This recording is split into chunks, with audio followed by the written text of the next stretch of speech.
Hello everyone, and welcome back to X-Ranger. Before we begin, I thought it would be interesting if each of you could leave a comment indicating which part of the world you're joining us from. Also, don't forget to like and subscribe if you're enjoying the episodes. Now let's get comfortable, relax, and start our program. This happened last Thursday, and I still can't wrap my head around it. I haven't told anyone except my brother because I know how it sounds. But I need to get this out somewhere, even if it's just typing it into this forum. I've been obsessively searching online for similar experiences since it happened, which is how I found this community.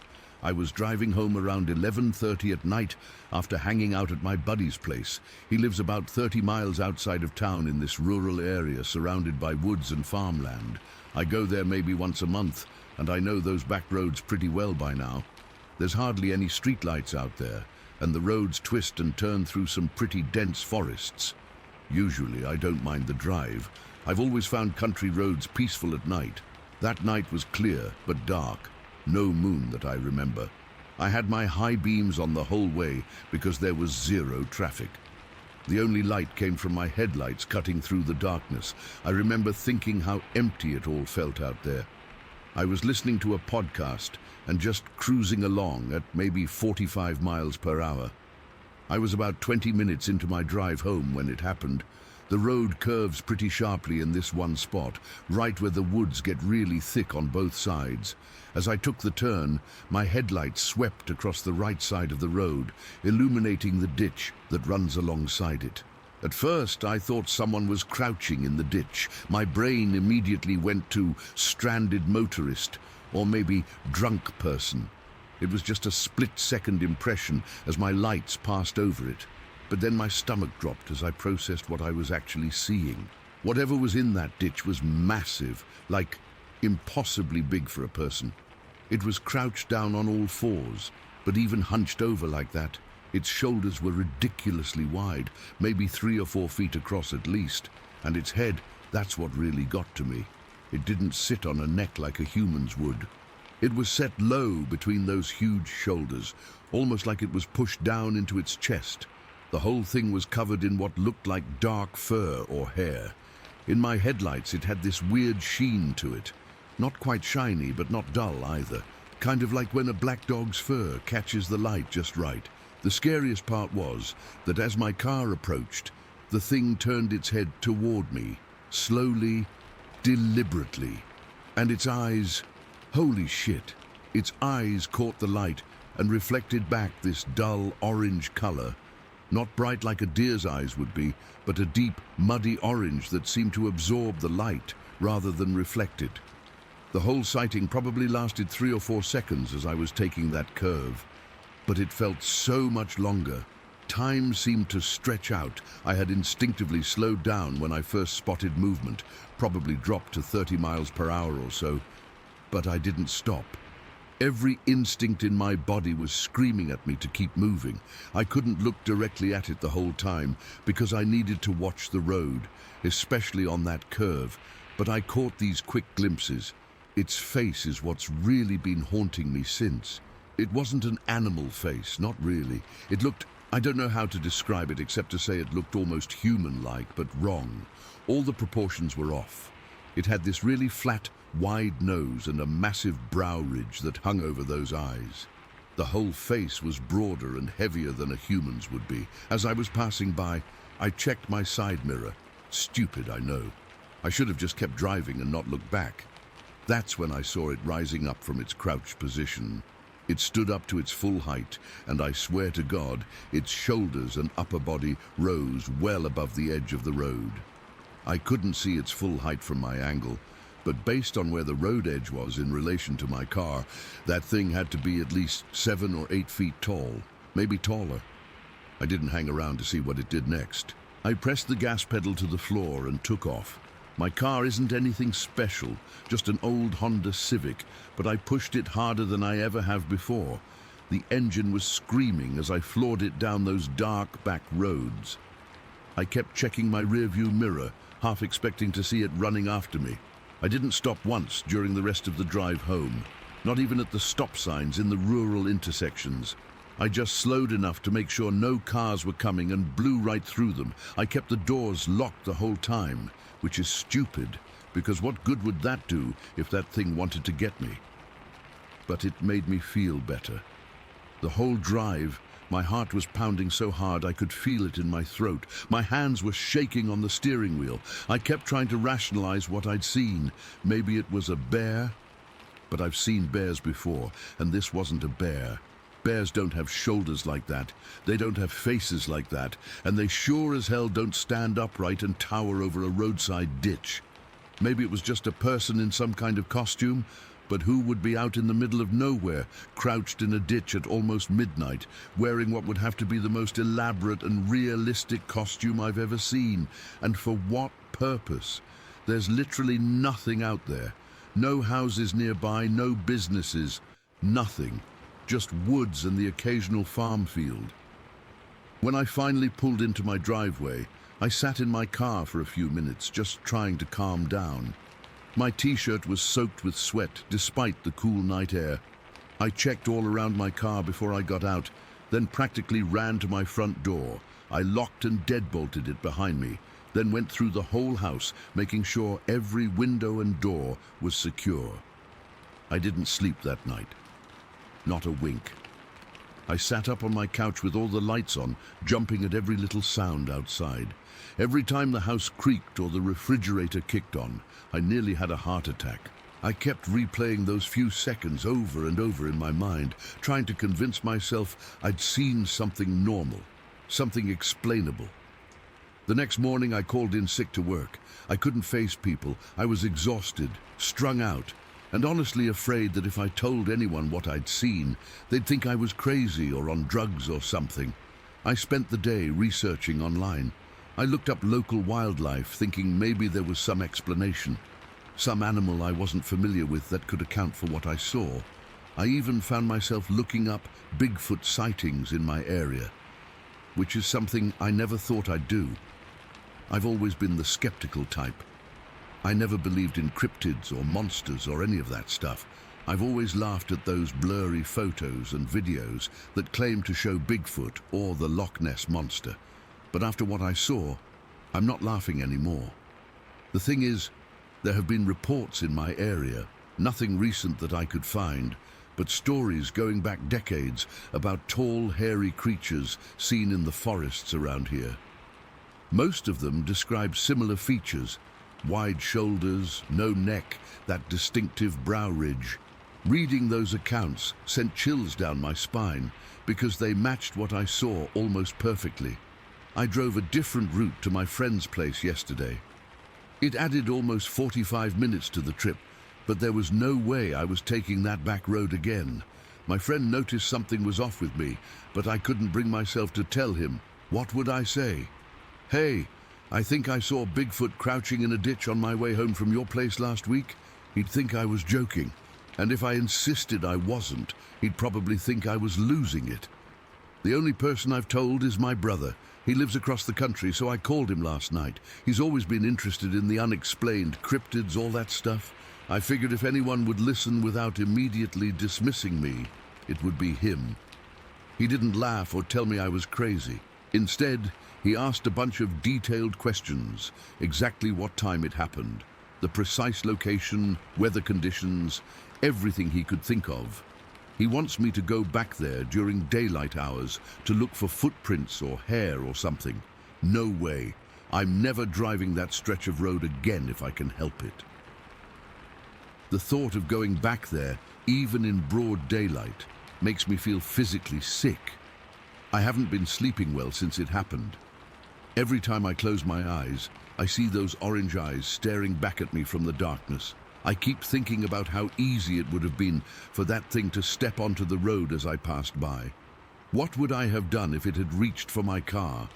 What could I have done? The worst part is the uncertainty. I don't know what I saw. I don't know if it meant me harm or was just as surprised to see me as I was to see it. I don't know if it's still out there, lurking in those woods. I don't know if I should report it to someone, and if so, who? The police would think I'm nuts or drunk.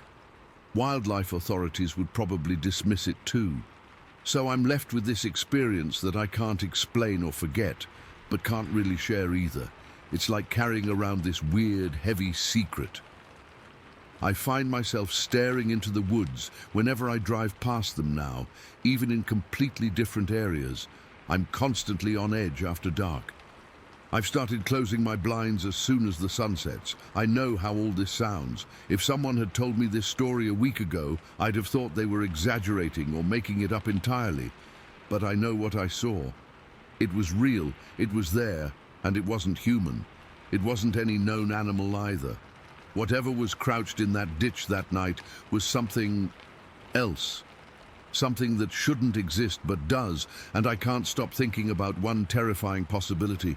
What if it recognized my car? What if it remembered me?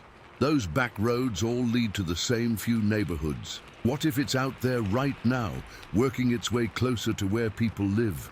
I heard something moving around outside my house last night, probably just raccoons or the neighbor's cat. But what if it wasn't? Story 2. I don't know why I'm finally writing this out after almost 9 years, but I can't stop thinking about it lately. Maybe putting it down will help me make sense of what happened that day. I still get goosebumps every time my mind wanders back to it. It was early November 2014. My son, who was 17 at the time, and I had been planning our elk hunting trip for weeks. We're not trophy hunters or anything fancy like that. Just a dad and his boy trying to fill the freezer for winter, something my dad taught me and I was passing down. That particular morning was surprisingly mild for November in the Pacific Northwest.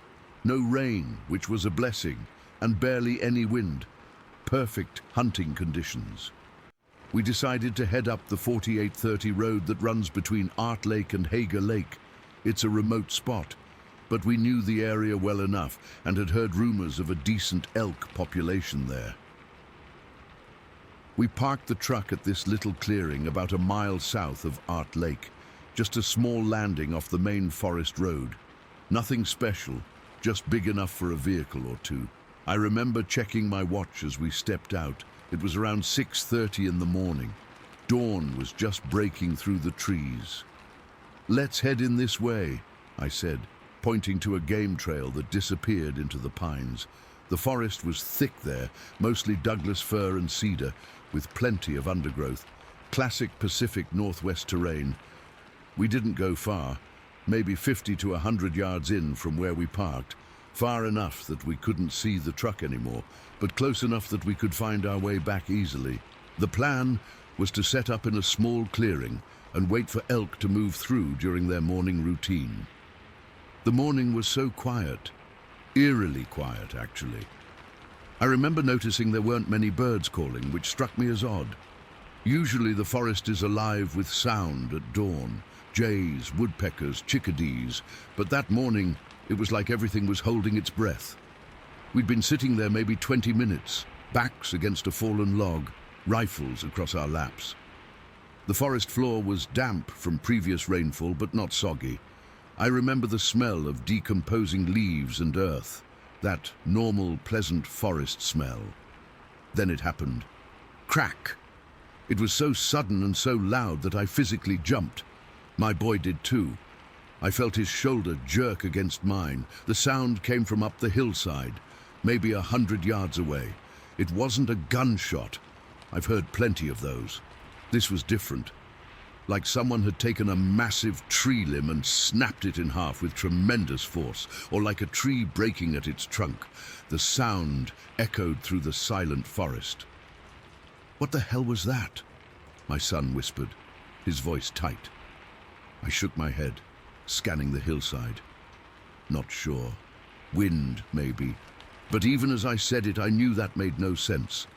There was barely any breeze, certainly nothing strong enough to snap wood that loudly. We both froze, not moving a muscle, just listening and watching. Our eyes scanned the hillside methodically, looking for any movement. Nothing. The forest had gone completely silent. Even the few birds that had been calling earlier had shut up. I remember my heart rate picking up. That instinctive rush of adrenaline when something feels off. My hands tightened around my rifle, not raising it, just ready. About 2 minutes passed. I know because I kept glancing at my watch, a nervous habit. The forest remained dead quiet. No follow-up sounds, no movement. I was just starting to think maybe it was nothing to worry about when the smell hit us. Oh God, that smell. I've smelled a lot of awful things in my life. Roadkill in summer heat, gutted deer that had been sitting too long, even a dead cow that fell into a creek on my uncle's property once. This was worse, so much worse. It was like someone had taken a wet, mangy dog, rolled it in rotten meat, then added a musky, almost skunk-like undertone. But even that doesn't quite capture it. There was something primal about the odor, something that triggered a deep-seated fear response I didn't even know I had. I saw my son's face contort as it hit him too. He actually gagged, raising his arm to cover his nose and mouth. Jesus Christ, he choked out through his sleeve. What is that? The smell wasn't just floating through. It was getting stronger by the second, as if whatever was causing it was moving closer to us. That's when I felt it, this overwhelming sensation of being watched. The hair on the back of my neck stood up, and a cold sweat broke out across my forehead despite the mild temperature. You know how sometimes you can feel someone staring at you from across a room? This was like that, but 100 times more intense. I felt hunted, like something big and dangerous had spotted us and was deciding what to do next. I've spent my whole life in these forests. I've encountered black bears, cougars, even had a close call with a moose once. I know what it feels like to share space with wild predators. This was different. This felt intelligent, calculating, not just an animal's curiosity or territorial response. My son and I made eye contact, and I could see in his eyes that he felt it too. No words needed to be exchanged. We both knew instinctively that whatever was out there wasn't something we wanted to meet. "We're leaving," I said quietly, keeping my voice as calm as possible. Nice and easy. Back to the truck. He nodded, and we both slowly stood up. I remember my legs feeling shaky, not from exertion, but from pure, undiluted fear. I've never felt anything like it before or since. It wasn't just being scared. It was like my body was screaming at me to run, to get away as fast as possible. But I knew better than to run. Whatever was out there, running would only trigger a chase response. So we walked, quickly but deliberately, back the way we came. Neither of us looked back toward the hillside where the crack had come from. I didn't want to see whatever might be there. The smell followed us. It seemed to get stronger as we moved, which made no sense if we were walking away from the source, unless the source was moving too. The 50 to 100 yards back to the truck felt like miles. Every step I expected to hear something crashing through the underbrush behind us. The forest remained unnaturally silent, except for the sound of our boots on the damp ground and our increasingly rapid breathing. When we finally broke through the tree line and saw the truck, I nearly cried with relief. We didn't run, but our pace quickened considerably for those last few yards. I fumbled with the keys, my hands shaking so badly I could barely get them in the ignition. The smell was still there, even as we got in the truck, like it had followed us all the way out. I started the engine and pulled away faster than was probably safe on that narrow forest road. We didn't speak for several minutes, both of us just staring straight ahead, processing what had happened. Finally, about 2 miles down the road, my son broke the silence. "Dad," he said quietly, "what was that?" I shook my head. "I don't know." "It wasn't a bear," he said, not as a question, but as a statement. "No," I agreed, "not a bear." We drove home in near silence, our hunting trip completely abandoned. Neither of us had any desire to try another spot that day. The feeling of being watched, hunted, had shaken us too deeply. Later that evening, after we'd both had time to calm down, we talked about it more. The rational part of my brain tried to find explanations. Maybe a tree had fallen naturally, and we'd encountered a territorial black bear afterward. But that didn't explain the timing, the smell, which was unlike any bear I've ever encountered, or that profound sense of being observed by something intelligent. What keeps coming back to me is how calm the weather had been that whole week. No storms, no high winds, nothing that would naturally cause limbs to fall or trees to snap, and the sound we heard wasn't a gentle crack of wood giving way under its own weight. It was violent, deliberate, like something with tremendous strength had physically broken a substantial piece of wood. I've replayed that morning in my head countless times over the years. I've researched local wildlife, trying to find anything that might explain what we experienced. Nothing fits. My son and I still hunt, but we've never gone back to that spot near Art Lake. And to this day, whenever the wind shifts just right and brings a certain smell, even if it's just a hint of something rank, I feel that same primitive fear wash over me again. Like something's watching from just beyond the tree line, waiting. I don't know what was on that hillside that November morning. I just know that everything in me, every instinct developed through millions of years of evolution, was screaming at me to get away from it, and I'm glad we listened. Story 3.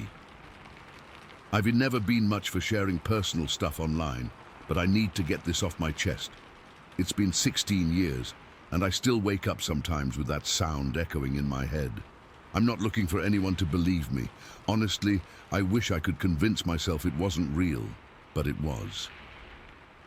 Back in November of 2007, I went deer hunting with my two buddies in the Monongahela National Forest in West Virginia.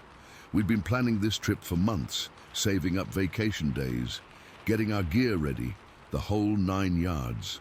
This wasn't our first hunting trip together, but it was our first time in Monongahela. The drive there took about 4 hours from where we lived. We arrived in the late afternoon, loaded our backpacks, and hiked about 2 miles in to set up camp near the head of this valley that looked perfect for deer. You know the type, steep ridges on both sides, a small creek running through the center, lots of game trails. The trees were mostly bare, typical late autumn in the Appalachians. The forest floor was covered with this thick carpet of dead leaves that crunched with every step. We set up our tents, built a small fire pit, and spent that first evening drinking beer and talking about which ridges we'd each take the next day. The plan was to split up during the day to cover more ground, then meet back at camp in the evenings to share what we'd seen. The first 3 days were completely normal. I mean, if you've been hunting before, you know how it goes. Wake up before dawn, eat something quick, grab your rifle and head out. I saw a few does, but nothing worth shooting. One of my buddies got a small buck on day 2, and we helped him dress it and hang it properly. Just normal hunting stuff. Then came day 4, Wednesday, November 14th. I still remember the date because it changed something in me permanently. That morning started like the others. It was cold enough that my breath made these little clouds in front of my face. The sky was overcast, grey and heavy, like it might snow later. I decided to try something different and follow this deer trail that ran alongside the creek in the valley instead of heading up to the ridge. The morning was quiet, but not unusually so. I could hear birds, the occasional rustle of squirrels in the leaf litter, the soft gurgle of the creek. Around 9 or 10 in the morning, I was about 1.5 miles from camp when everything changed. And I mean everything. The forest just stopped, not gradually, all at once. One moment there were birds calling, squirrels moving around, the wind gently moving through the trees. Then nothing. Absolute silence. It wasn't the normal silence of a forest. It was a smothering, heavy silence that pressed against my ears. It felt like being underwater. Even the creek seemed to quiet down. I remember thinking a predator must be nearby, maybe a bear or mountain lion that had spooked all the wildlife. Then it happened. This sound. Calling it a roar doesn't do it justice. It started as a deep rumble, almost below the range of human hearing, then built into this powerful bellow that seemed to roll up through the trees from somewhere far down the valley. I could feel it in my chest cavity, vibrating my ribcage like standing too close to a massive speaker. The sound lasted maybe 5 or 6 seconds, and my first thought was a bear. But I'd heard bear roars before, and this was different, deeper, more controlled, more purposeful. Before I could even process what I'd heard, another roar answered from farther up the valley, closer to our camp. This one was louder, clearer, and it was identical in pattern to the first, like some kind of response or acknowledgement. My heart was already racing, but what happened next is what made me drop into a crouch with my rifle shaking in my hands. A third roar came from the ridge, directly above me, no more than 200 yards away. This one was so powerful, it seemed to shake the trees around me. The sound had this weird quality to it, like it was coming from something with a chest cavity much larger than a human's. It had this resonance that no human voice could produce. I crouched there, my legs trembling so bad I had to put one knee on the ground to keep from falling over. My mind was racing, trying to catalogue what I knew about the local wildlife. Bears don't communicate like that. Mountain lions don't make sounds that powerful. That's when the realization hit me. I was hearing at least 3 creatures communicating across the valley. They were coordinating, triangulating, and I was right in the middle of their conversation. My hunting instincts kicked in, and I turned to head back to camp. No fast movements, no running yet, just a careful, deliberate retreat. That's when I heard it. Heavy footsteps moving through the trees above me on the ridge, not the light, quick steps of a deer. These were deliberate, powerful, the sound of something massive moving with surprising grace through the forest. Despite every instinct telling me not to, I looked up. There, on the ridge about 100 yards above me, it stepped into view. Silhouetted against the grey sky, it stood at the edge of a clearing. It was enormous. At least 9 feet tall, maybe taller. Its shoulders must have been 4 feet wide, with this incredibly broad chest that tapered to a narrower waist. Its arms were long, hanging down almost to its knees. The whole body was covered in thick, dark hair, not fur like a bear, but hair, long in some places, shorter in others. Its head had this distinctive shape, sloped forward from a heavy brow ridge, with no real neck to speak of. Its head seemed to sit directly on those massive shoulders. Then it opened its mouth and roared again. I saw steam rising from its mouth in the cold air as that bone-rattling sound shook the trees around me.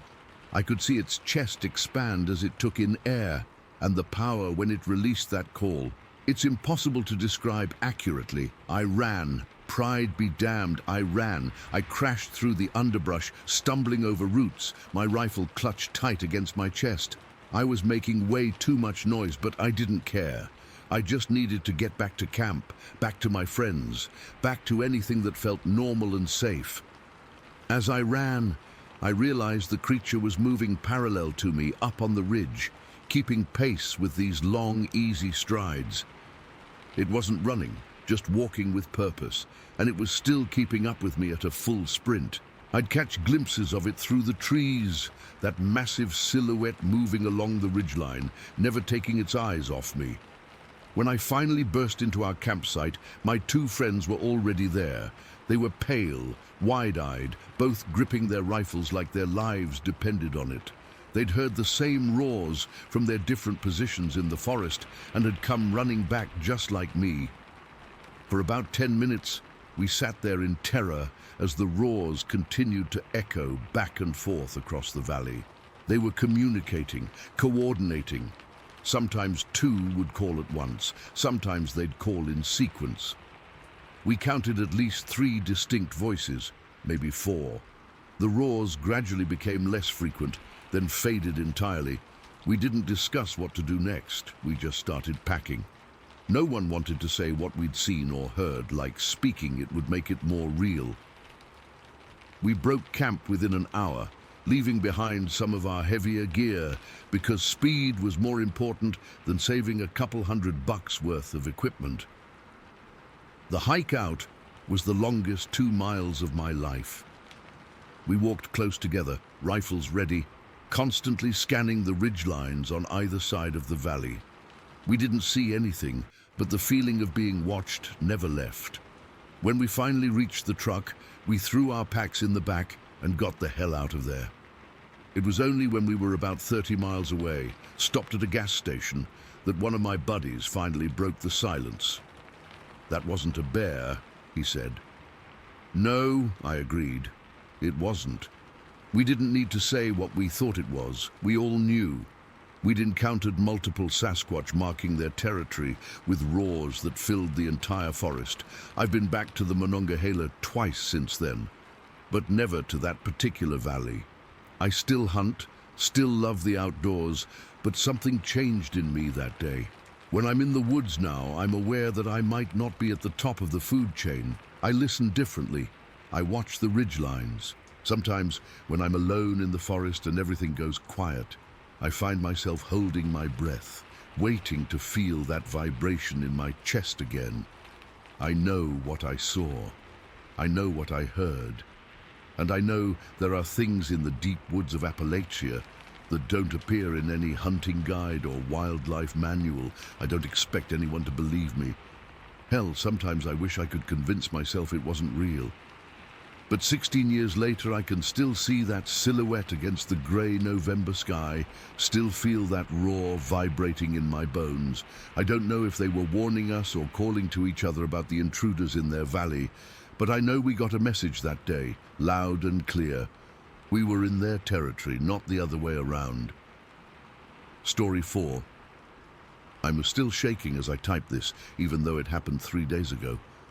I've debated whether to share this experience because I know what people will think, but I need to tell someone who might believe me, and I thought this community might understand. So here it goes. Last Tuesday, I was visiting my parents' trailer in Lone Doe, Missouri, with my 4-year-old son, Clayton. My folks were in town running errands, so it was just me, Clayton, and our dog Buddy enjoying the unseasonably warm February afternoon. The property backs up to about 80 acres of woods, which is why my parents bought the place after retirement. They love the privacy and wildlife. Around 3 in the afternoon, Clayton and I were sitting on the back deck. He was playing with his toy trucks, while I sipped coffee and watched Buddy explore the yard. It was one of those perfect moments, sun warm on my face, light breeze rustling through the pine trees at the edge of the property, birds chirping, just peaceful. I was half watching Clayton, half scrolling through my phone, when I noticed something moving at the tree line about 100 yards away.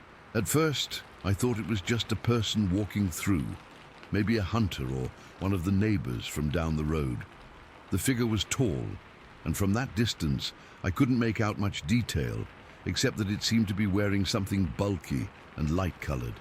But something felt off immediately. The way it moved wasn't quite right. Too fluid, maybe. Too, I don't know, natural, and it wasn't on any trail I knew of. I put down my phone and squinted, trying to get a better look. The figure kept coming closer, moving with this strange, rolling gait. That's when I realized whatever I was looking at wasn't wearing white clothes. It was covered in white hair. Long, shaggy white hair that caught the sunlight and almost seemed to glow. My heart started pounding so hard I could feel it in my throat. I've lived in rural Missouri most of my life, and I know every animal native to these woods. This wasn't a bear or a deer or anything else that should be here. It was walking upright, completely bipedal, and it was huge, easily 7 feet tall, maybe more. "Clayton, honey, let's go inside," I said, trying to keep my voice steady. "I think it might rain soon." "But Mommy, it's sunny," he protested, not looking up from his trucks. "Inside now," I said more firmly this time. I didn't want to scare him, but something primal in me was screaming danger.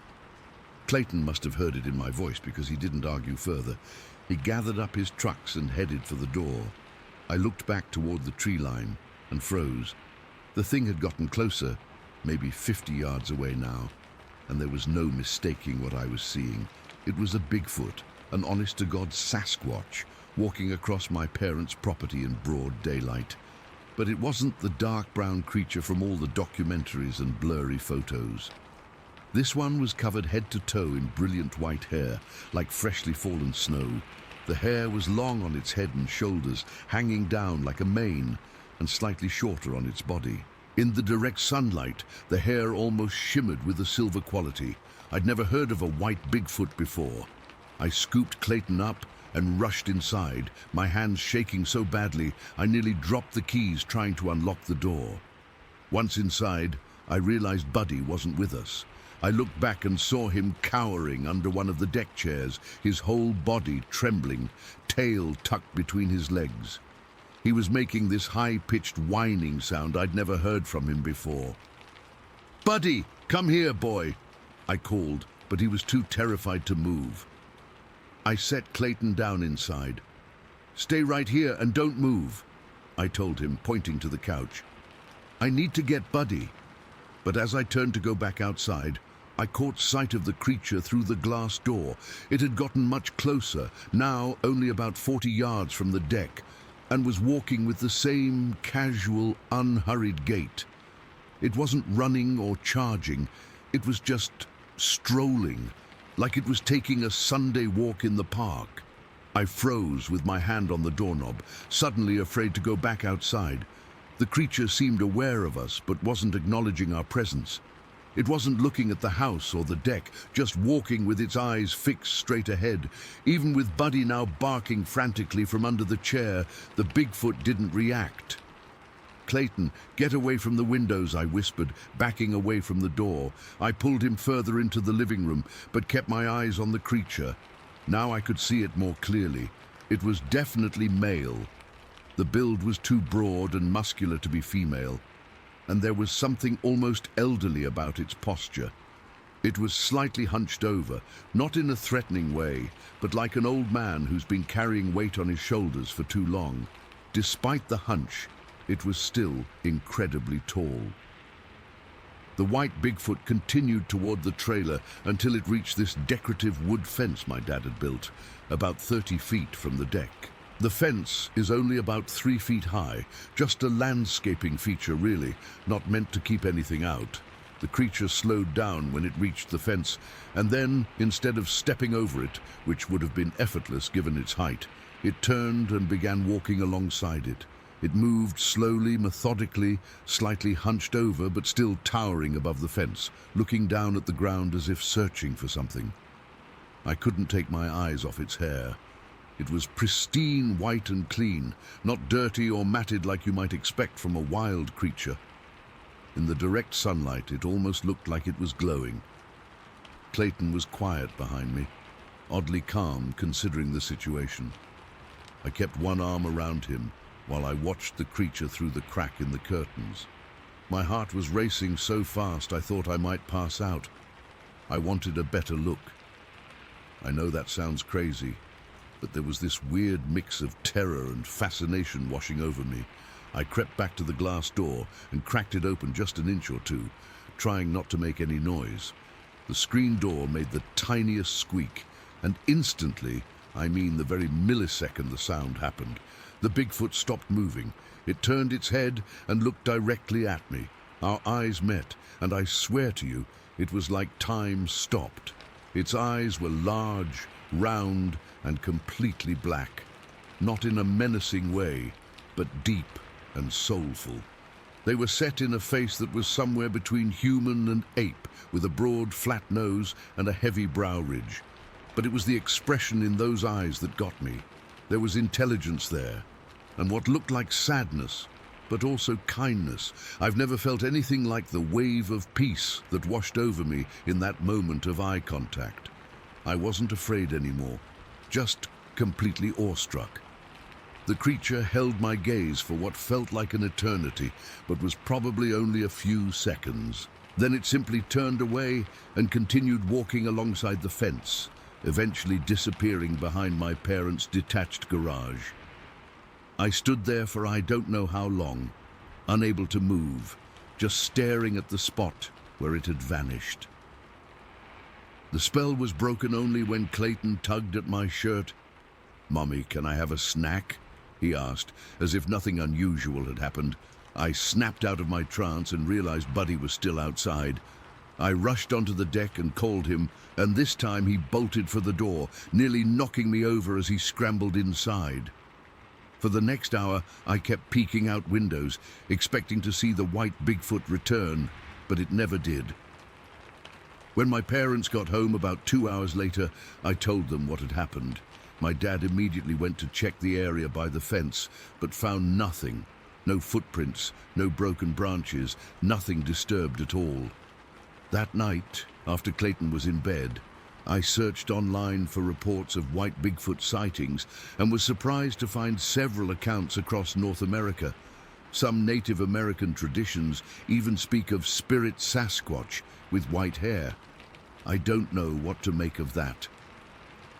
The strangest part came the next morning when Clayton asked me if I had seen the white man eating grass. I asked him what he meant, and he said, "The white hairy man by the pine trees digging in the snow and eating grass." I have no memory of this incident, but when I asked when he saw this, he described our visit to my parents' place last winter. I checked my photos from that trip, and sure enough, there was snow on the ground around the pine trees at the edge of the property. Could Clayton have seen the same creature months ago without me noticing? The thought makes my skin crawl. I can't explain what we saw that day.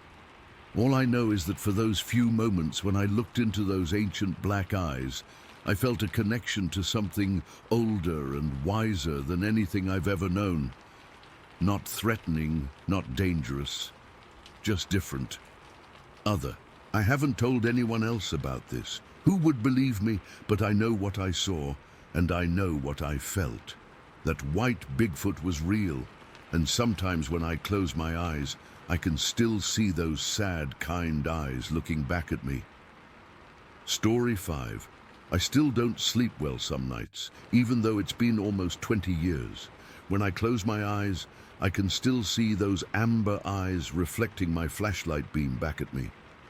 I've never told this story publicly before, but keeping it bottled up hasn't helped either.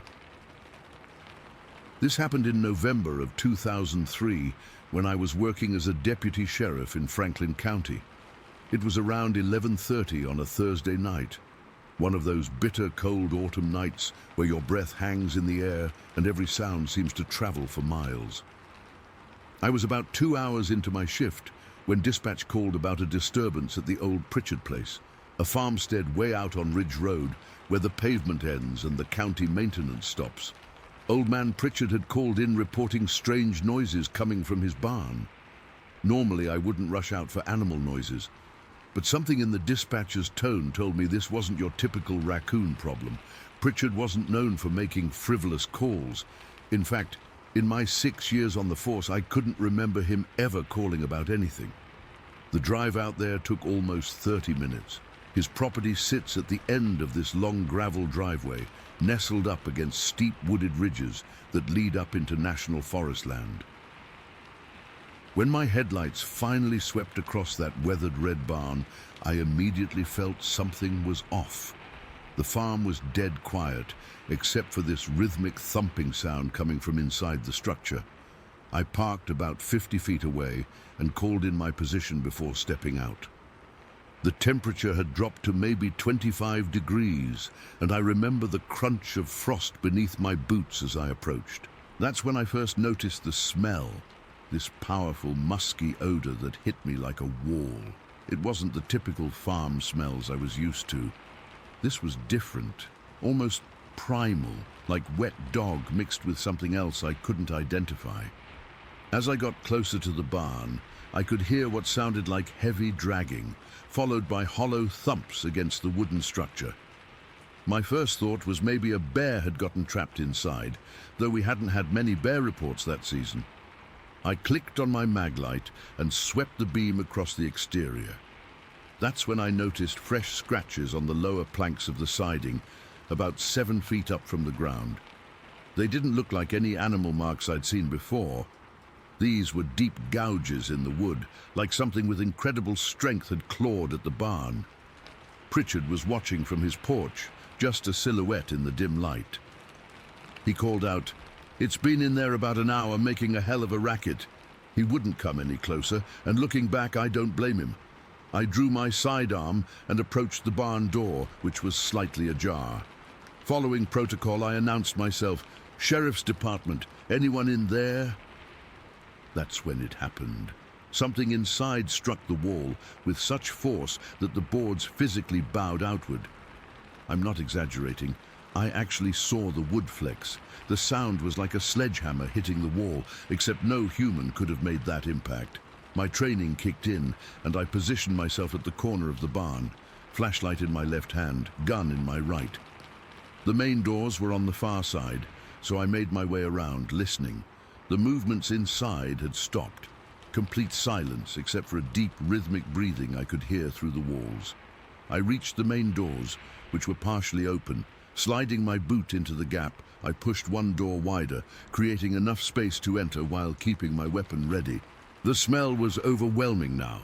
That same musky odor, but stronger, mixed with something like rotting vegetation. I swept my flashlight beam across the interior. Farm equipment, old hay bales, nothing unusual at first. Then my light caught movement in the back corner, and I adjusted my beam upward. I'll never forget what I saw. Standing there, partially obscured by shadows, but unmistakably present, was a massive bipedal creature. It stood well over 8 feet tall, maybe closer to 9, with shaggy dark hair covering its entire body. When my flashlight beam hit its face, its eyes, amber, almost yellowish, reflected the light back at me like a deer's would. But this was no deer. Its face had a broad, prominent brow ridge, a flat, wide nose, and thin lips that were pulled back slightly, revealing large, square teeth. The proportions were all wrong for a human. Too large, too powerful. Its shoulders must have been at least 3 feet across, with arms that hung down almost to its knees. For about 10 seconds, we just looked at each other. I couldn't move. My training, my experience, everything I knew about the world seemed irrelevant in that moment. The creature's chest expanded as it took a deep breath, and then it made this sound, a low, rumbling growl that started deep in its chest and seemed to fill the entire barn. That sound snapped me back to reality, and I raised my sidearm higher, my hands shaking. "Don't move," I shouted, though I have no idea why. It's not like this thing was going to comply with police commands. The creature tilted its head slightly, almost like it was curious. I could see more details now as my eyes adjusted. The matted hair around its face, the massive muscles in its shoulders and arms, and its hands. God, those hands. They had long fingers ending in thick, dark nails. Not quite claws, but not human fingernails either. It huffed loudly, this explosive breath that I could feel from 15 feet away. And then it did something that still haunts me. It took one step toward me, raising one of those massive arms, and struck the side of the barn with such force that a support beam cracked. Splinters of wood flew through the air. I'm not ashamed to admit I backed up immediately. Every instinct in my body was screaming at me to run. I kept my gun pointed in its direction as I retreated toward the door, never turning my back. Just as I reached the doorway, the creature struck the wall again, and this time I heard wood breaking. I didn't wait to see what happened next. I backed out of that barn as fast as I could, slammed the door shut and ran back to my cruiser. Pritchard was still on his porch, now holding a shotgun. "What the hell is it?" he called out. "Get inside and lock your doors," I yelled back. "I'm calling for backup." I radioed in a request for additional units, trying to keep my voice steady. How do you describe something like that over police radio without sounding completely insane? I settled for possible dangerous wildlife situation and requested animal control. 2 other deputies arrived about 20 minutes later. By then, whatever had been in the barn was quiet. We approached together, But when we entered, the barn was empty. A section of the back wall had been broken out. Not the door, but an actual hole smashed through the wooden siding, large enough for something massive to escape through. What we did find were tracks, huge, human-like footprints pressed deep into the soft earth behind the barn. I measured one with my notepad, 16 inches long, with 5 distinct toes. The stride length between prints was over 5 feet. Whatever made those tracks was moving fast, heading straight toward the densely wooded ridge. We also found tufts of dark hair caught on the splintered wood where it had broken through. One of the deputies bagged it as evidence. Though I don't know whatever happened to it. The department probably discarded it, or maybe someone kept it as a souvenir. By morning, we'd searched the immediate area but found nothing. The tracks disappeared about 100 yards into the forest where the ground became rocky. All that remained was the damaged barn, those footprints, and that lingering foul odor that seemed to hang in the air for days afterward. I never filed an official report beyond listing it as a suspicious disturbance. What was I supposed to write? That I encountered an 8-foot-tall, hairy humanoid in a barn? That would have ended my career right there. Instead, I told my sergeant that we had a break-in, possibly someone on drugs with unusual strength who fled into the woods. But word spreads in small departments. Within weeks, other officers were asking me in private about what I'd seen. The strange thing was, once I started talking, just to a few trusted colleagues, others started sharing their own stories. A state trooper who'd seen something similar crossing Highway 17 2 years earlier. A game warden who found bizarre structures made of broken trees deep in the forest that no human could have made. This changed me. I started carrying extra magazines when patrolling rural areas. I'd find myself scanning the tree line whenever I was out at night. For months, I'd wake up in a cold sweat, seeing those amber eyes staring back at me. I've read about Bigfoot encounters since then. Some descriptions match what I saw, others don't. I don't know what to call what I encountered that night. I just know it was real, it was intelligent, and it was powerful beyond anything I thought possible. The Pritchard place was sold a year later. The new owners tore down that old barn and built a new one. I wonder if they ever feel something watching them from those ridges. I wonder if they ever catch that smell on the wind when the weather turns cold. I've been to plenty of trainings since then, learned about every dangerous animal in our region. Nothing in those manuals explains what I saw that night. Nothing explains those eyes, that strength, or why, when it could have easily attacked me, it chose to break through the wall instead. That's what keeps me up some nights. Not just the fear of what I saw, but the question that's haunted me for almost 20 years. Was it just as scared of me as I was of it? And if there's one out there, how many more are watching us from those woods? Story 6. I've never been much for sharing personal stories online. But after what happened to me last spring, I can't seem to shake it from my mind. Maybe writing it down will help me process it.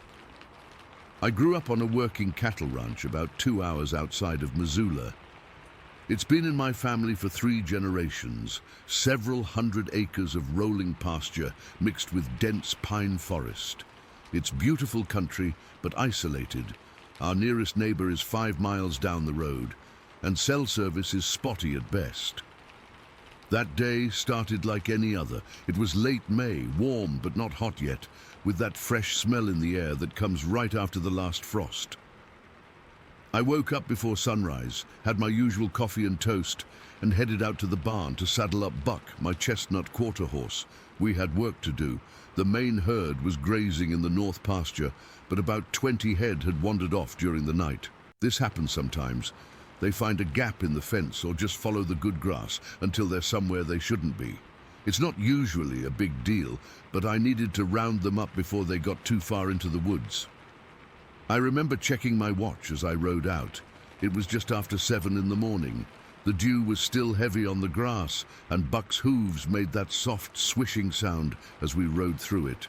I always loved that sound.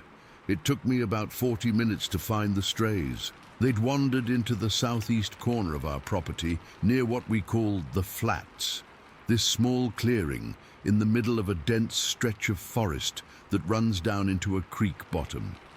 It's one of the few open patches in that section where the grass grows tall and lush. The cattle love it there, but it's a pain to get them out because the surrounding woods are thick and steep. The morning was warming up nicely, and sunlight streamed through the trees as I approached the clearing. I could see the cattle spread out across the flats, grazing peacefully. Nothing seemed out of the ordinary at first. I remember thinking how beautiful it all looked. The golden light hitting the tall grass, making it shimmer like it was alive.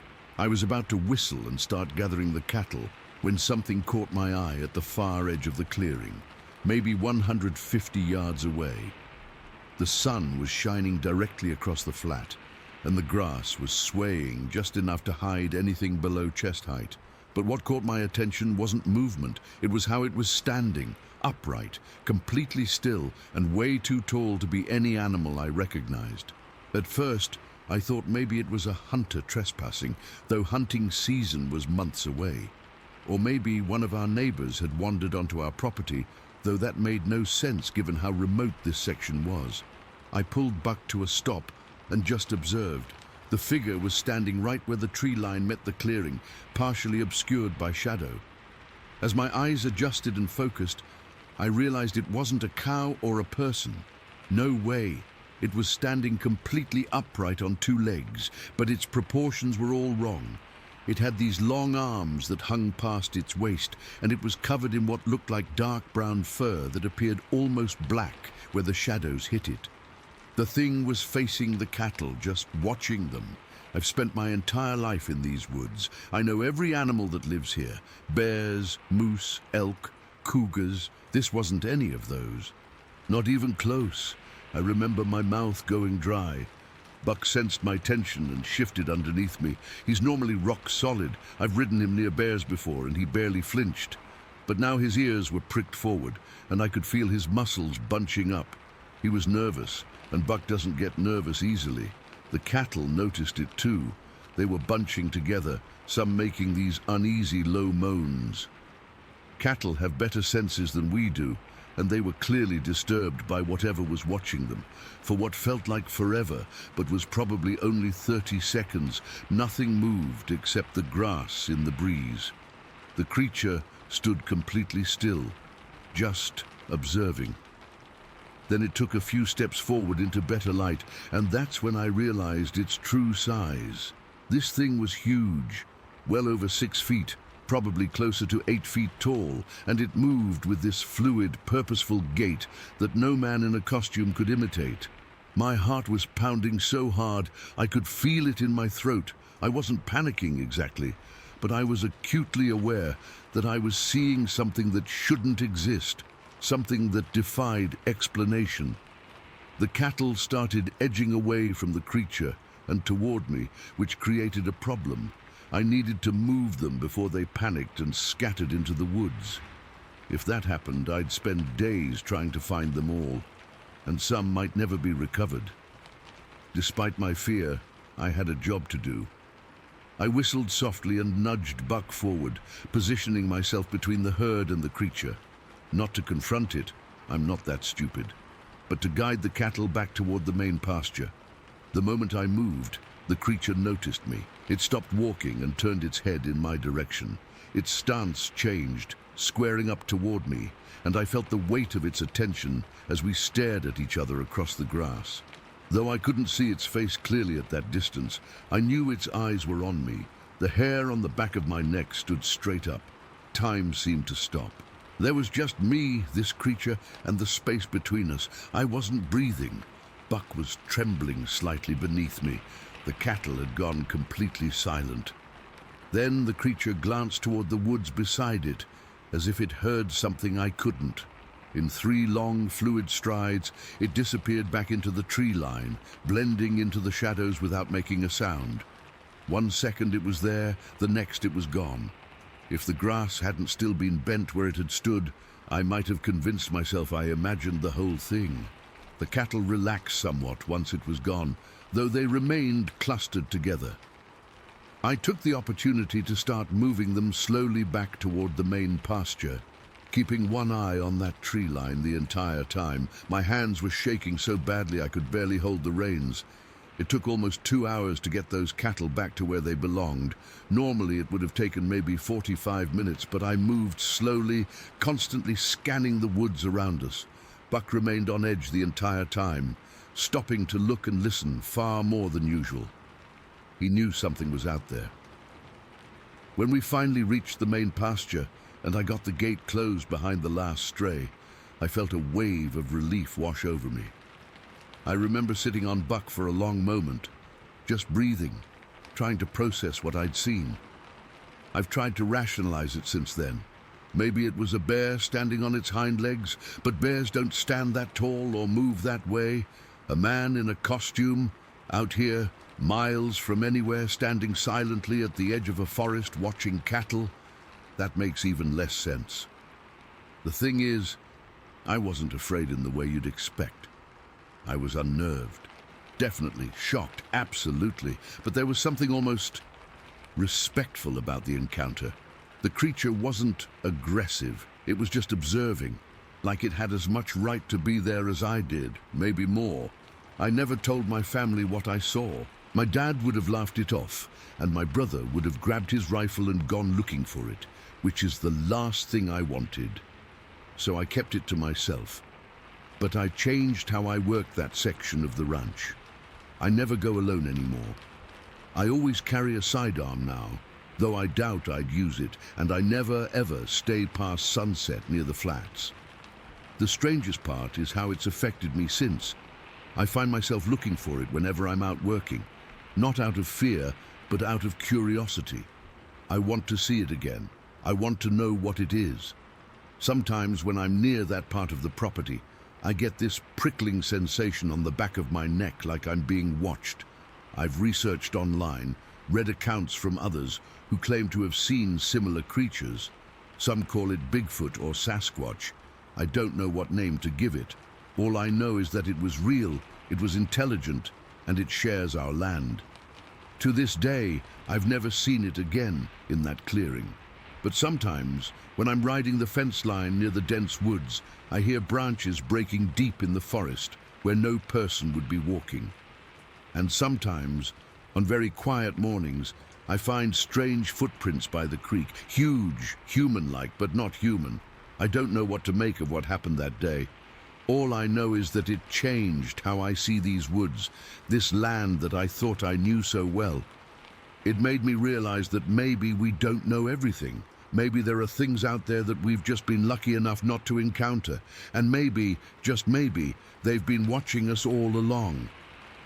Story 7. I never thought I'd be one of those people sharing a weird experience online, but here I am, still trying to process what happened to me back in July of 2015. It's been almost 8 years, but the memory is as vivid as if it happened yesterday. My girlfriend Christy and I had planned a weekend camping trip to Sunrise Camp at Mount Rainier. We were both avid hikers and loved the outdoors, so camping was our go-to weekend activity during summer. That weekend was supposed to be normal, just us enjoying nature, hiking trails, cooking over a campfire, and sleeping under the stars. We'd arrived Friday afternoon, set up our tent, and spent the day exploring nearby trails. It was beautiful weather, warm during the day and cool at night, perfect for camping. We'd spent Saturday hiking, and by evening we were pretty tired. After dinner, we sat around our fire pit drinking beers and talking about random stuff. The campsite was fairly busy that weekend, with maybe 10 other groups scattered around. Nothing felt off or strange, just a regular camping trip. As the night got cooler, we got into our mummy sleeping bags. I remember feeling comfortable lying there by the dying embers of our fire. Christy went into the tent, but I wanted to stay outside a bit longer.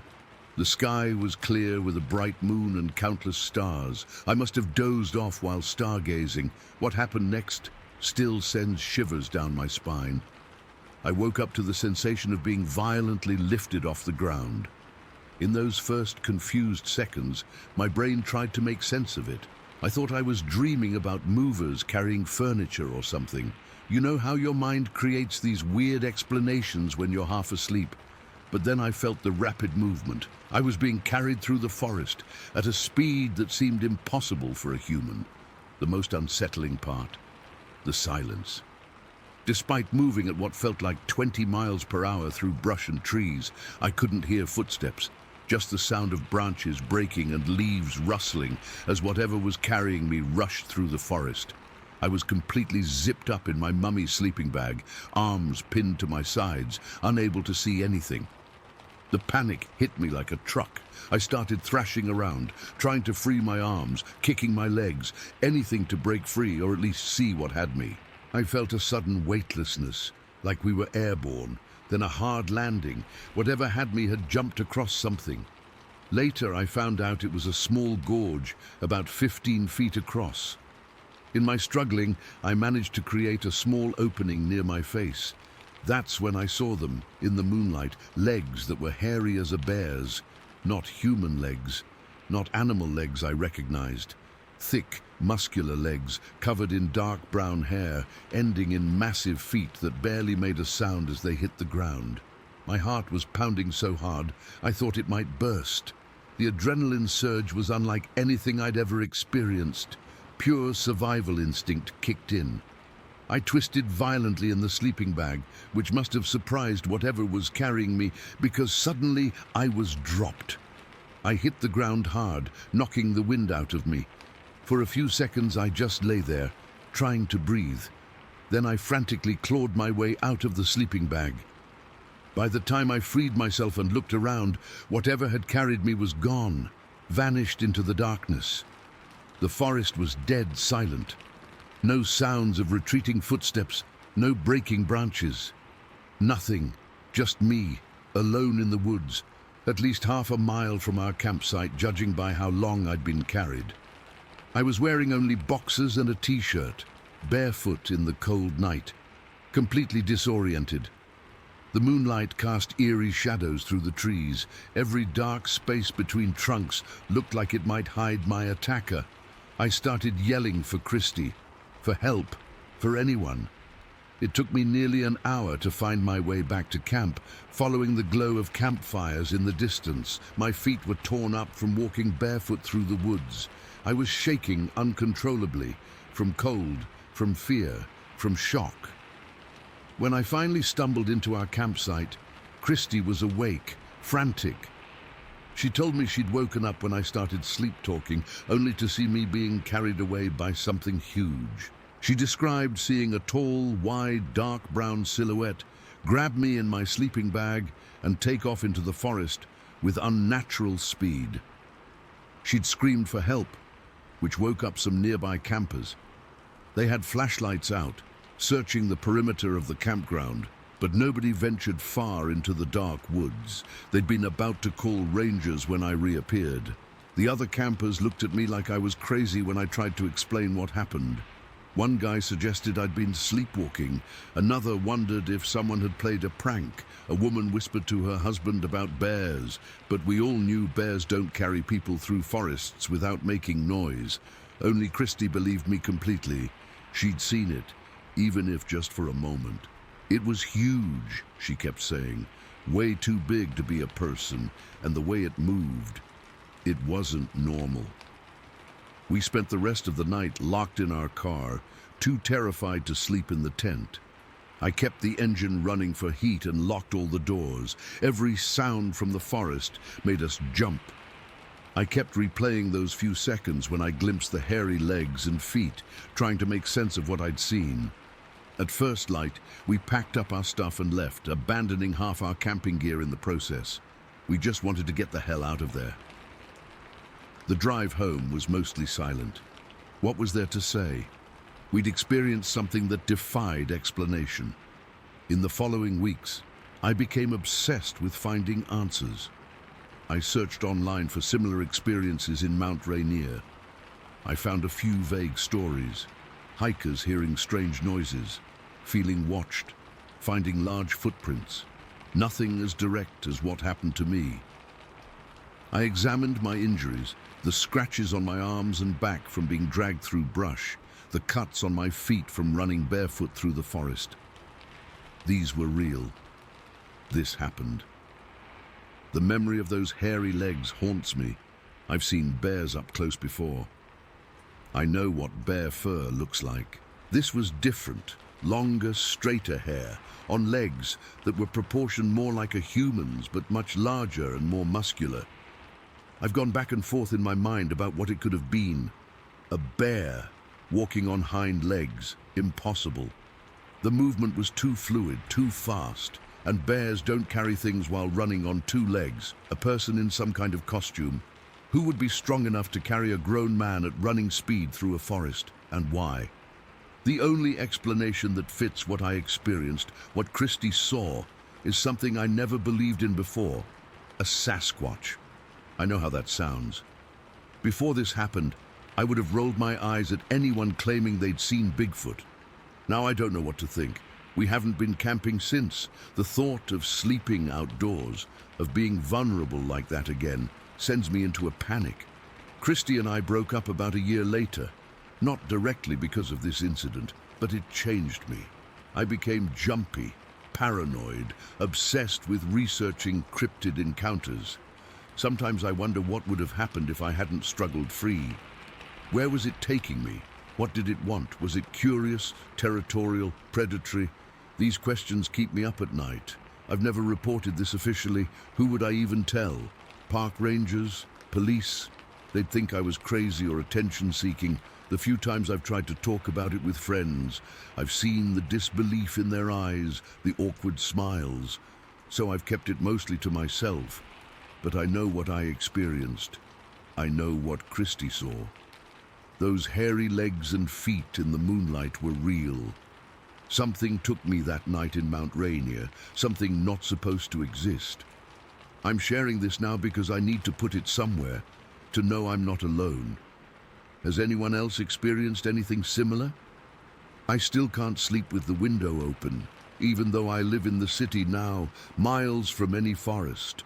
I still wake up sometimes feeling like I'm being carried, heart racing, gasping for breath. Whatever it was that took me that night, it's changed how I see the world.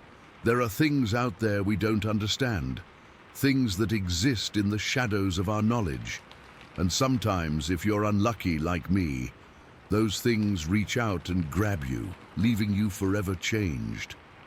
Now, story 8, decision. Last summer, I was going through a rough patch with insomnia. Nothing serious, just couldn't sleep right. So instead of tossing and turning all night, I started night fishing at this little pond on my cousin's farm property. It's nothing special, just a small body of water surrounded by woods, maybe half an acre in size. But it was peaceful, and the catfish bit well after midnight. This particular night, I'd gone out around 2 in the morning. The moon was almost full, which was perfect because I didn't need much artificial light. I remember it was a warm night, but not uncomfortable. Just enough breeze to keep the mosquitoes from being too bad. I'd set up my chair, got my lines in the water, and was just enjoying the quiet. My cousin keeps a few horses on his property, and they were grazing near the edge of the pond, maybe 50 yards from me. I remember thinking how peaceful it all was. I'd been there maybe 20 minutes when something strange happened. Those horses, they're usually pretty calm animals, suddenly got spooked, like really spooked. All at once they just freaked out, making this panicked neighing sound and bolting away from the pond edge. I figured maybe they'd spotted a coyote or something. It happens out here. But I didn't hear anything. I kept fishing, though I was a bit more alert after that. The horses' reaction had me on edge, but I figured whatever scared them was gone now. I'd just gotten a bite on one of my lines and was focused on reeling it in when I got this feeling. You know that feeling when you're being watched. The hairs on your neck stand up. I glanced up across the pond, and that's when I saw it. There was this figure standing at the tree line on the opposite bank. At first, I thought maybe it was just a shadow or my mind playing tricks, but then it moved. Just a slight shift, but enough to confirm it was really there. The moonlight hit it just enough that I could make out the silhouette. It was tall, 6 feet at minimum, probably closer to 6.5, and it wasn't a person. No way. The proportions were all wrong. It had this massive upper body, long arms, and it was completely covered in hair. Not like a bear standing up. I've seen those before. This was standing like a human, but it wasn't human. I froze, completely froze. My fishing rod was still in my hands, but I couldn't move. We just stared at each other across that pond. I don't know how long, 5 seconds, 30. Time kind of stopped making sense. Then it took a step forward, toward the edge of the pond, and that broke my trance. I dropped everything, my rod, my tackle box, everything, and ran. I didn't look back, just ran straight to my truck, fumbled with my keys, and got the hell out of there. My heart was pounding so hard I thought I might pass out. When I got home, I was shaking. I couldn't even tell my girlfriend Lisa what happened at first. When I finally did, she looked at me like I was crazy. But she could see how shaken up I was. I'd left hundreds of dollars of fishing gear behind, and anyone who knows me knows I wouldn't do that for nothing. I avoided talking about it after that. What was I supposed to say? I saw Bigfoot. People would think I was nuts. So I just didn't go fishing at night anymore and tried to forget about it. Fast forward about 4 months, November. I'd been invited on a hunting trip with some buddies up in the mountains about 3 hours away. Lisa and our 2 kids were going to stay at our place. It's just a double-wide mobile home on 5 acres, about a mile from my cousin's farm where the pond is. I was hesitant to leave them, but Lisa insisted I go. Said I needed to get out more since I'd been acting weird ever since that night at the pond, as she called it. So I went. First night of the trip, I get this frantic call from Lisa around 1:30 in the morning. She's crying, barely making sense. I can hear the kids in the background. They sound scared too. Eventually, I pieced together what happened. They'd all been asleep when this loud thud hit the side of the trailer. Lisa said it was so strong she could feel the vibration through the floor. At first, she thought maybe a deer had run into it or a tree branch had fallen. But then there was another thud and another. She realized whatever it was moving around the trailer, hitting the walls. Then it stopped at the front door, and that's when the banging started. Not like knocking, like something was pounding on the door with incredible force. 10, maybe 20 seconds of this, and Lisa was sure the door was going to break. She grabbed a flashlight and looked through the peephole, but couldn't see anything. The porch light was off, and whatever was out there was too close to the door. So she grabbed our kids from their room, put them behind the couch, and got my shotgun from the bedroom. While she was doing this, the banging stopped. There was this weird silence. And then, she said, she heard this breathing. Heavy, not like a person, like something large. Lisa went to the window next to the door and pulled back the curtain just a bit, and that's when she screamed. She said she saw it standing there, illuminated by the flashlight she was holding, 7 feet tall at least, covered in long brown hair. Not fur, she emphasized to me. Hair, long, matted in places. But what freaked her out the most were the eyes. She said they were shaped like human eyes, but colored like an animal's. This amber yellowish color that reflected the flashlight beam. She backed away from the window and yelled that she had a gun. Our kids were crying behind the couch. Lisa said she just kept shouting, "Get away from here! I've called the police!" Even though she hadn't yet. She said it didn't leave immediately. It stood there looking through the window. And here's the part that really gets me. She said it didn't seem aggressive at first. It seemed curious, like it was trying to understand what it was seeing. But then its demeanor changed. It started moving around the trailer again, this time making these low grunting sounds. Lisa called the sheriff's department then. While she was on the phone, the noises suddenly stopped. By the time the deputy arrived 30 minutes later, there was nothing there. I drove home that night. 3 hours of the worst drive of my life, imagining what could have happened to my family. When I got there around 5 in the morning, they were all huddled in our bedroom, lights on, shotguns still in Lisa's hands. The kids wouldn't sleep in their own room for a week after that. The next morning, we went outside to look around. The deputy had come back with us. That's when we found the footprints. They were all around the trailer, exactly matching the path Lisa had described the thing taking. These weren't animal tracks. They were huge, easily 15 inches long with 5 toes. They sank deep into the soil, deeper than mine would, and I'm not a small guy at 200 pounds. The deputy took some photos, made a report, but you could tell he didn't know what to make of it. Said maybe it was a bear, but we all knew bears don't pound on doors like that, and bears don't have feet that look almost human, just 3 times larger. What really convinced me that Lisa had seen the same thing I had was her description of the eyes. I'd never told her about the eyes. I'd barely described what I'd seen at all, but she mentioned those eyes, human-shaped but animal-colored, and I knew. We installed security cameras after that, motion sensor lights all around the property. I even put up a tall fence around our yard. It hasn't come back, at least not that we've seen, but sometimes when I'm up late at night, I hear things outside. Could be anything. Raccoons, deer, the wind. But I know it's still out there somewhere. And I think about those eyes, how they looked at Lisa through our window. Not just the eyes of an animal. There was something else there. Intelligence. Purpose. I've researched Bigfoot sightings since then. There are more reports in our area than I'd realized. Most people keep quiet about it. Who wants to be the crazy person who claims they saw Bigfoot? But it's real. I know what I saw, and I know what came to our home that night. The worst part? That pond is only about a mile through the woods from our place. I think it followed my scent, found where I live, and I don't think it was just curious anymore. It felt targeted, like it came specifically for us. I still don't know what it wanted. Food, territory, something else? But I do know I won't be night fishing alone again, and every time I hear an unusual sound outside our home at night, I wonder if it's back, watching and waiting. Story 9.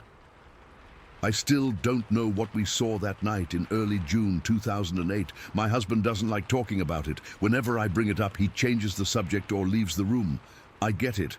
Some things are better left unprocessed, but I can't stop thinking about it even after 15 years. We were driving along Highway 410, about 5 miles past Greenwater. It was supposed to be a simple camping trip, nothing fancy, just a weekend getaway from the city noise. My husband had been stressed at work, and I thought some mountain air would do him good. We turned onto a Forest Service road just past the fire station, looking for a quiet spot to set up our tent. The weather wasn't ideal. A thick, low mist had settled across the mountains, creating this eerie, muted landscape where everything beyond 20 feet disappeared into grayness. Not the best camping conditions, but we were already there and determined to make the best of it. Around 8 in the evening, we found an old rock quarry that offered a decent clearing. It wasn't exactly scenic, just a muddy pit carved into the mountainside, but it was flat and seemed private enough. We drove about 50 feet into the quarry, the headlights cutting through the mist, when suddenly I spotted something that made my blood run cold. There, about 15 feet from our bumper, stood something. At first glance, my brain tried to categorize it as a person, but it wasn't a person. It was a massive, light-colored figure standing completely upright. The proportions were all wrong. Too tall, shoulders impossibly wide, arms hanging down longer than any human's should be. All I could make out in the fog was its grayish coloring and a lighter, round area where a face would be. No distinct features, just that pale oval against the gray body. I remember thinking it looked almost luminous in our headlights, like it was absorbing and reflecting the light differently than anything I'd ever seen. My husband saw it too. His hands gripped the steering wheel so tight his knuckles turned white. "What the fuck is that?" he whispered, his voice trembling. I could feel his panic rising, his breathing becoming rapid and shallow. "It's just a deer," I said automatically, trying to calm him down even though I knew damn well it wasn't a deer. It wasn't human, and it wasn't any animal I recognized. It stood there perfectly still, looking directly at us. Then something happened that I still see in my dreams. The creature, having noticed our truck, completely froze for a split second. Then in one fluid motion, it bounded across the entire width of the road. Not ran, bounded. One massive leap that carried it completely across the service road and into the trees on the other side. Nothing that size should move that fast or that gracefully. It was like watching a deer's agility in something the size of a bear, but standing upright like a man. The way it moved was wrong, unnaturally efficient, powerful. After it disappeared into the trees, we sat there in silence for what felt like forever. My husband's hands were shaking. "What the hell was that?" he finally said. "I don't know," I admitted. "But it's gone now." We debated turning around and heading back to civilization, but the narrow service road would have made for a difficult three-point turn, especially in the fog. Plus, we'd have to pass where the creature had disappeared into the woods. Something about continuing forward felt marginally safer. We found a flat spot about 100 yards past, where we'd seen the thing. My husband was reluctant to get out of the truck, but I convinced him we'd be fine if we built a fire. Looking back, I'm not sure why I wasn't more afraid. It's like my brain just refused to process what I'd seen, filing it away as something to be examined later when I had the emotional bandwidth. We set up our tent quickly, gathering firewood from the immediate area around the truck. Neither of us wanted to venture far. The fog seemed thicker now, limiting visibility to maybe 10 feet in any direction. Every snap of a twig made my husband jump. I kept telling him we were fine, but I kept looking over my shoulder too. Once we had a decent fire going, we sat, huddled close together, not talking much. The silence of the forest felt oppressive. No birds, no insects, nothing but the crackling of our fire and our own breathing. It was like the whole forest was holding its breath. Around 10:30, we heard a vehicle coming up the service road. The headlights cut through the fog before we could see the vehicle itself. When it came into view, I felt a wave of relief. It was a sheriff's SUV, the light bar on top momentarily flashing as he pulled up beside our campsite. The sheriff rolled down his window but stayed in his vehicle. He was an older guy, maybe in his 50s, with a weathered face and this distant look in his eyes.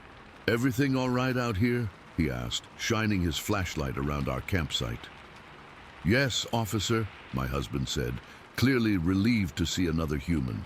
"Just camping for the night." "You folks see anything unusual tonight?" the sheriff asked, his tone casual, but his eyes sharp. My husband and I exchanged glances. "Actually," I started, "we did see something strange back at the quarry entrance about an hour ago." The sheriff's expression didn't change. What did it look like? I described what we'd seen, the tall, grey figure, the impossible leap across the road. As I spoke, I noticed the sheriff wasn't surprised. He was nodding slightly, like he was confirming something he already knew. "Probably just a deer," he said when I finished, using the exact words I'd used to calm my husband earlier. But his eyes told a different story. "I'll go check it out. You folks stay by your fire." He drove back toward the quarry entrance, and we watched his taillights disappear into the fog. About 5 minutes later, we saw his searchlight sweeping the trees where the creature had disappeared. What happened next still makes my skin crawl when I think about it. The sheriff's searchlight froze on a spot at the edge of the tree line, and there it was again. That same massive figure, standing perfectly still, the light reflecting off its grayish body. It was just watching. From the distance, I could see the sheriff's spotlight holding steady on the creature, illuminating it clearly against the darkness of the forest. For a long, suspended moment, nothing moved. Then the creature slowly turned and walked back into the woods, disappearing from the beam of light. Not running this time, walking, deliberately like it wasn't afraid. The sheriff's spotlight followed it for a few seconds, then switched off. Without any warning, he made a three-point turn and drove away, fast. He passed our campsite without stopping, without a word, his SUV throwing up mud as he accelerated down the service road toward the highway. My husband and I looked at each other in disbelief. "Did that really just happen?" he whispered. I nodded, feeling strangely calm despite everything. "We need to leave. Now." We didn't bother with the tent or most of our gear. We just threw our sleeping bags and the essentials into the truck and got the hell out of there. The entire time, I kept scanning the trees, expecting to see that grey figure watching us, but there was nothing, just fog and darkness.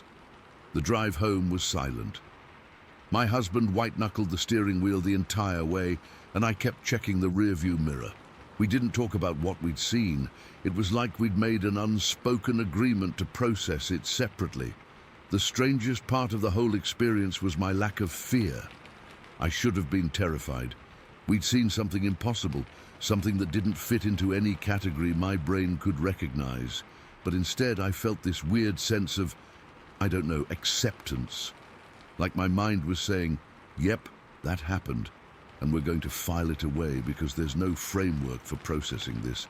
My husband had nightmares for weeks afterward.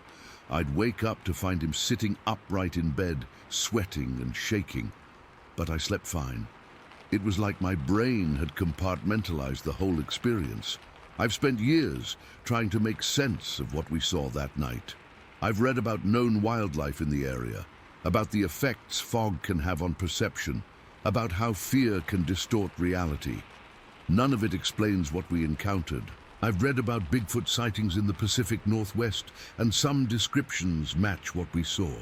But those always felt like campfire stories to me, not reality. What haunts me most isn't the creature itself, but the sheriff's reaction. He knew, he wasn't surprised, and the way he just left us there after seeing it himself, that's what keeps me up at night sometimes. I've never reported this officially. Who would believe us, and what would I even say? My husband and I saw a giant, grey humanoid creature that moved like nothing natural. It sounds crazy even to me, and I was there. So I've kept it to myself, turning it over in my mind on sleepless nights, trying to fit it into some kind of rational explanation, but I can't. All I know is what I saw on that foggy night in 2008, 5 miles past Greenwater on Highway 410. Sometimes when we're driving in the mountains and pass through a patch of fog, I catch my husband scanning the trees, and I know he's thinking about it too, that thing that doesn't fit in our reality, that our minds still can't properly file away, the thing that shouldn't exist, but does. Story 10. I haven't told many people about this. Honestly, I still get goosebumps thinking about it, and it happened almost 3 years ago. I know how it sounds. Believe me, I do. But I swear every word of what I'm about to share is exactly what happened. It was early October, perfect weather for being outdoors. Me, my wife, my buddy R, and his wife decided to go trap shooting. We're all casual shooters, nothing serious, just something fun we do together a few times a year. We headed out toward Mount Rainier, past Ashford, down this rough-as-hell gravel road that my truck barely handled. The spot we found was completely isolated, at least a mile from the nearest paved road, right near where a bridge over the Nisqually River had washed out years ago. Perfect spot for shooting without bothering anyone. We set up our clay pigeon thrower about 50 yards from where we parked. The area was beautiful. Dense forest on 3 sides, the river behind us, and this small clearing that gave us enough space to shoot safely. The air had that crisp fall smell, and the forest was eerily quiet, except for the occasional bird. We spent a good 3 hours shooting, just having a blast, talking trash when someone missed, cheering good shots. Normal stuff. Around 1 in the afternoon, we decided to take a break and grab some lunch. We had a small folding table we set up behind my truck, and we were all sitting there eating sandwiches my wife had packed, drinking some beers, and just chatting. That's when it happened. R was in the middle of telling some story about work when he suddenly stopped mid-sentence, his eyes fixed on something behind me toward the tree line. "Hey, do you guys see that? That big stump about 30 yards in?" he asked, his voice weirdly quiet. We all turned to look where he was pointing. At first, I didn't see anything unusual, just trees and undergrowth and the usual forest stuff. But then R said, "I swear to God, it just moved. I saw daylight between what looked like legs." I focused harder, and that's when I noticed what he was talking about. About 30 yards into the forest was what looked like a massive dark stump, except something was off about it. It didn't look quite right for a stump. It was huge, easily 8 feet tall, maybe taller, and about 4 feet wide. The top wasn't flat, like a cut stump would be. It had this rounded shape with a slight point in the middle. "Are there any other stumps around that size?" my wife whispered. We all scanned the forest edge. There were other stumps, sure, but they were clearly stumps. Flat tops where chainsaws had cut them, some with visible chainsaw marks. This was different. Did anyone else see it move? R asked, his voice still hushed. None of us had, but something about the way he asked made my skin crawl. We all just sat there, our lunch forgotten, staring at this thing. I grabbed my binoculars from the truck and focused on it. Through the lenses, I could see it was dark brown, almost black.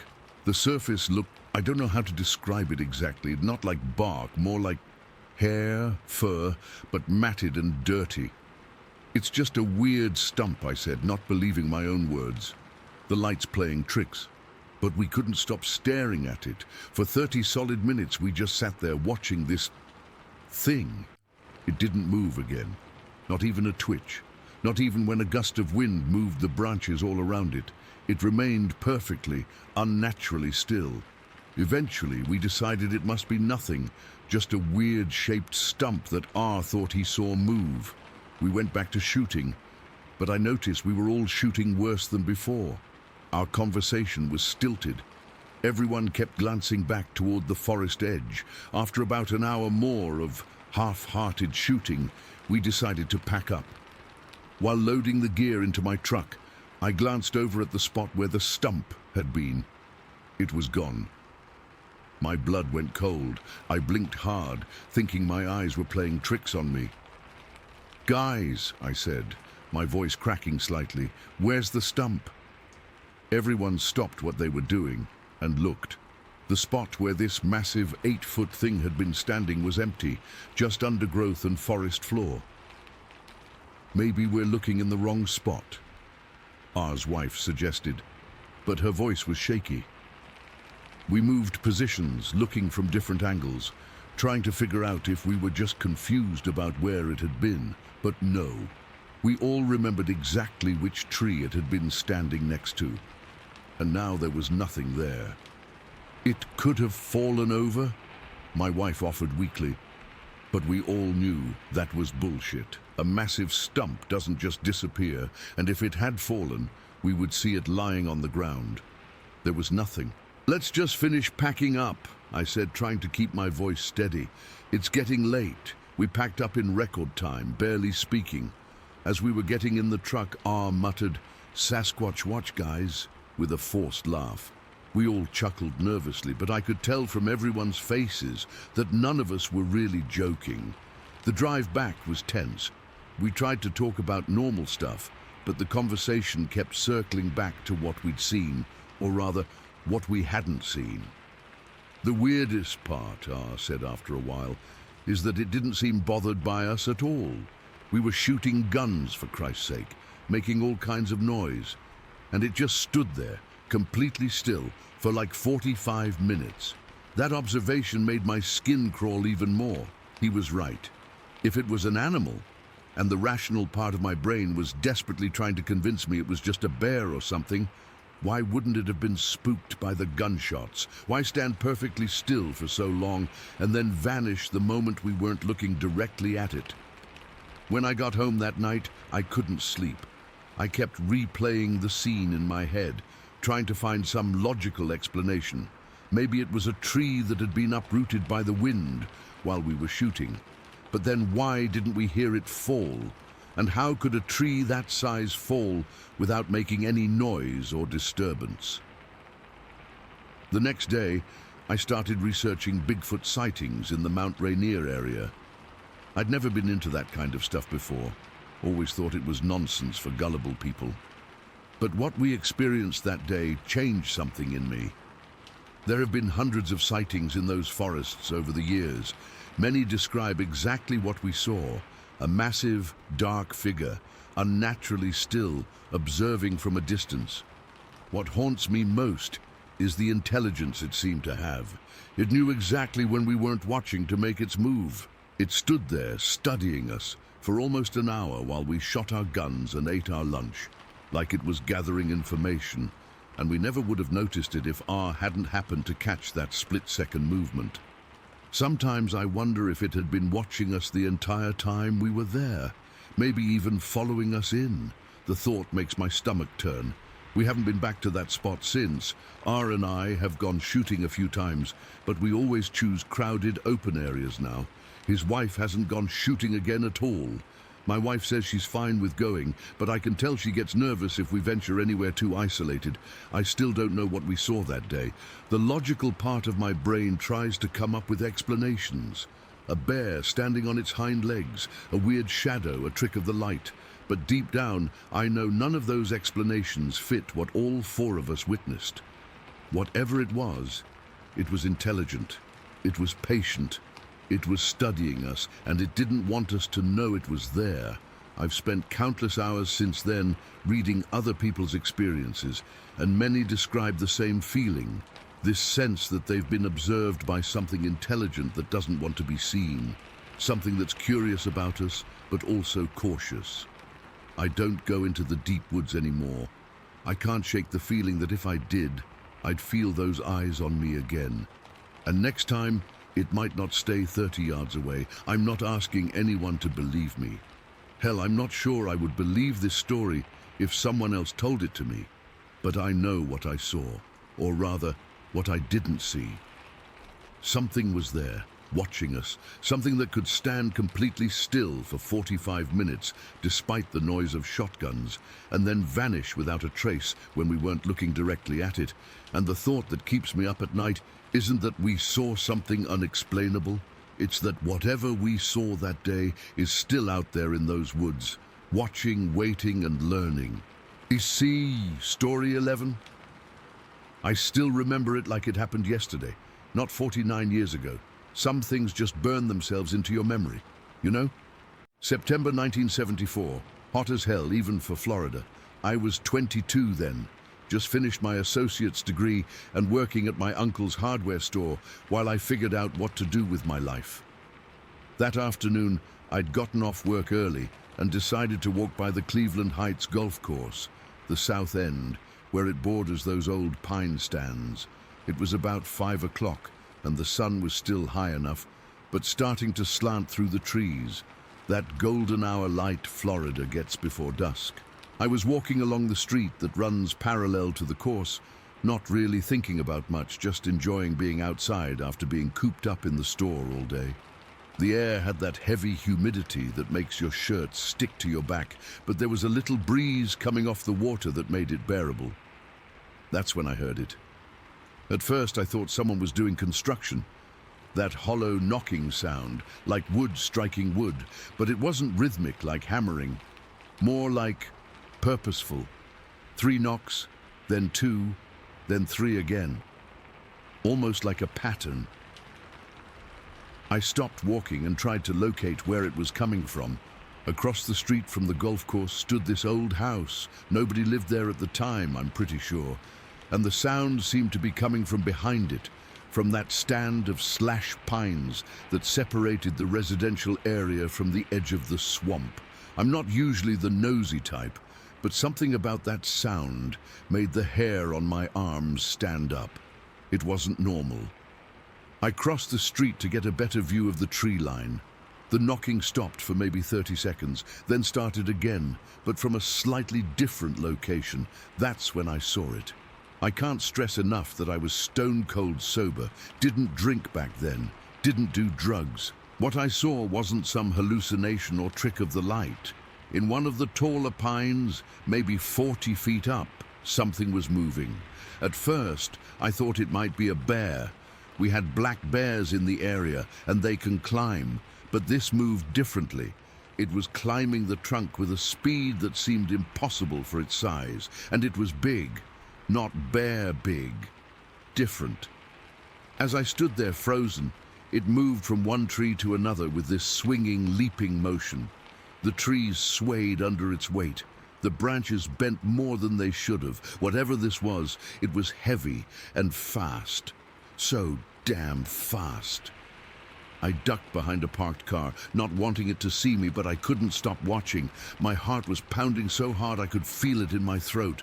It moved through 3 more trees, traveling maybe 50 yards in seconds before it started to descend. That's when I got a better look.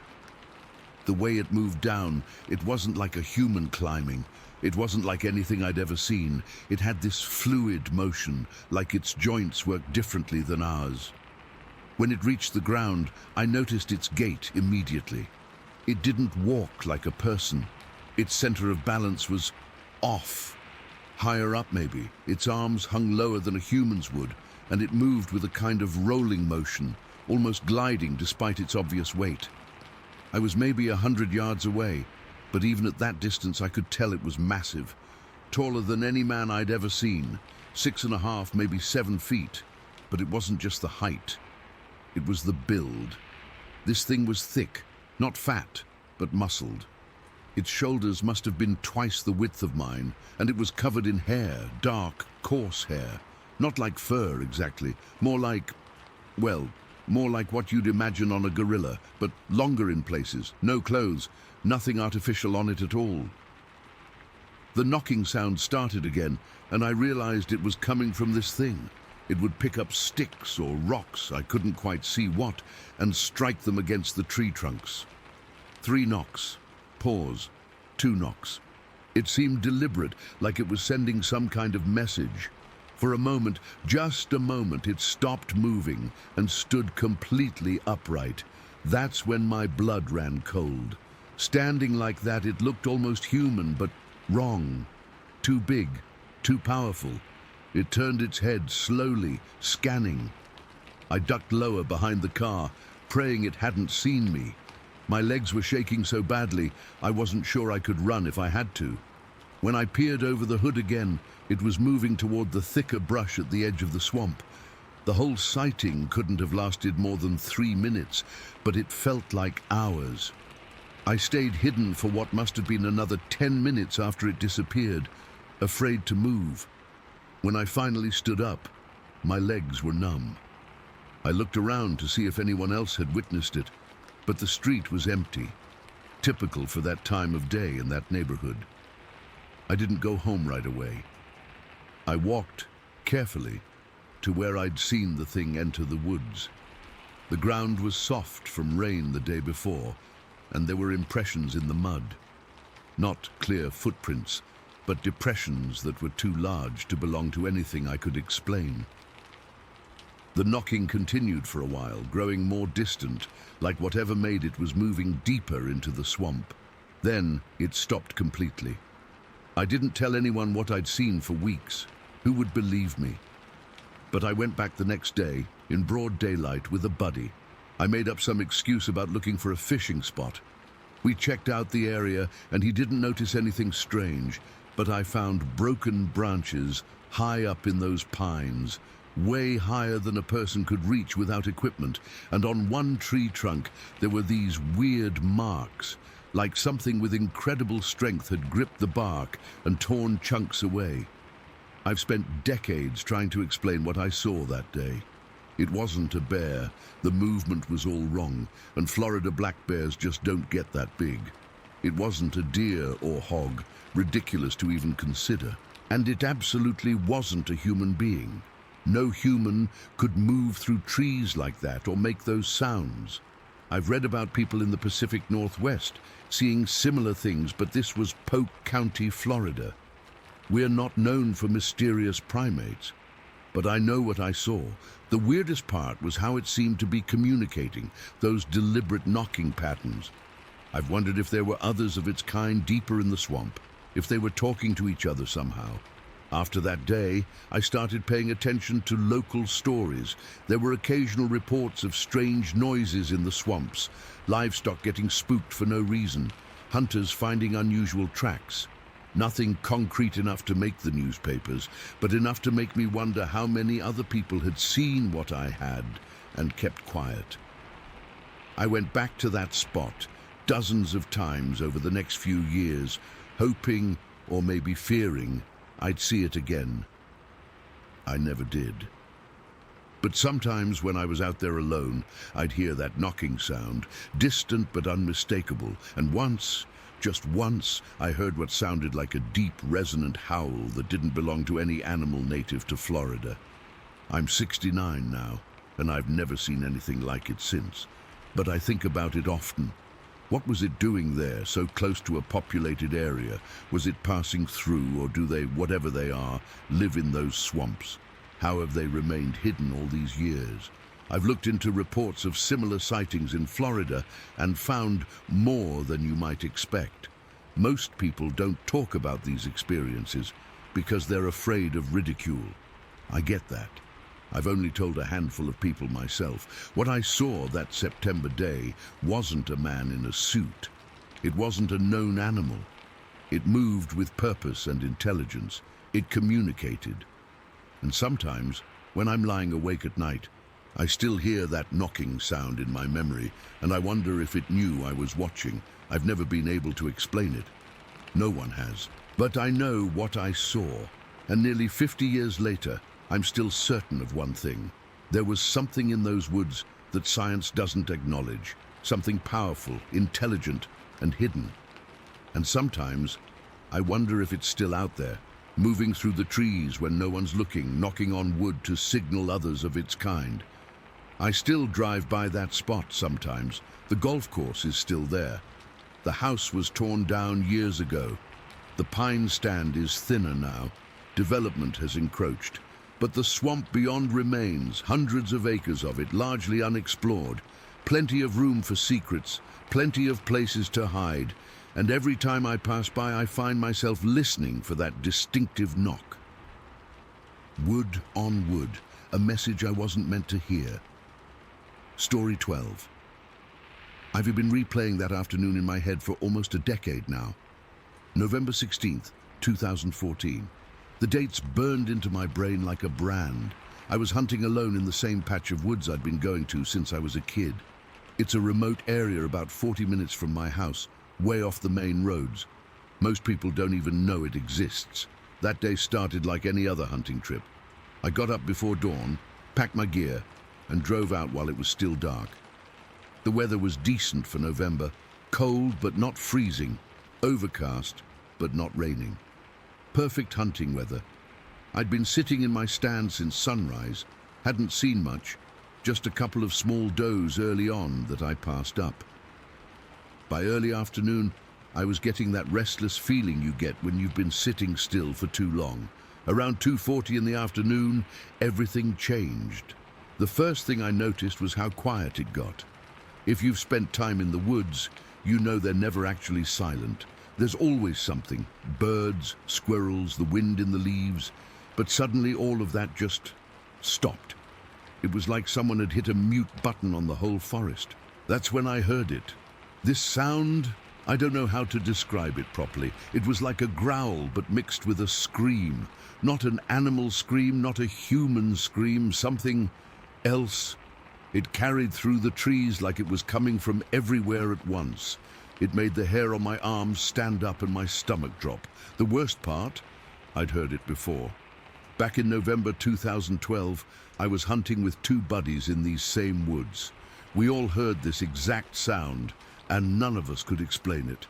We talked about it for weeks after, but eventually chalked it up to some weird natural phenomenon, or maybe a mountain lion, even though they're not supposed to be in our area. But deep down, I knew it wasn't anything I could explain. This time I was alone, and that made it 100 times worse. I reached for my phone and started recording.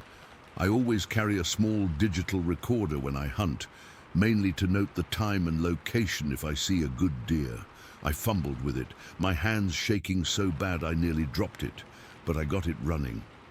The recording caught everything that happened next. Trees snapping, not small branches, but sounds like whole trunks being broken. Heavy, deliberate footsteps moving through the forest. Whatever it was big, really big, and it was moving toward me. The few deer I'd seen earlier were long gone. They'd bolted the moment that first scream ripped through the air. Smart animals. I sat frozen in my stand, about 15 feet up a pine tree. Part of me wanted to climb down and run back to my truck, but another part knew that moving might draw attention to myself. So I stayed put, trying to control my breathing, trying not to make a sound. The footsteps got closer. Thud, thud, thud. Not like a deer or even a bear walking, more deliberate, heavier. The rhythm was all wrong for a four-legged animal. The sound stopped maybe 70 yards from my position. Then another scream, closer this time. It felt like it was vibrating through my chest. I don't remember climbing down from my stand. I just remember suddenly being on the ground, running as quietly as I could back toward the trail that led to my truck.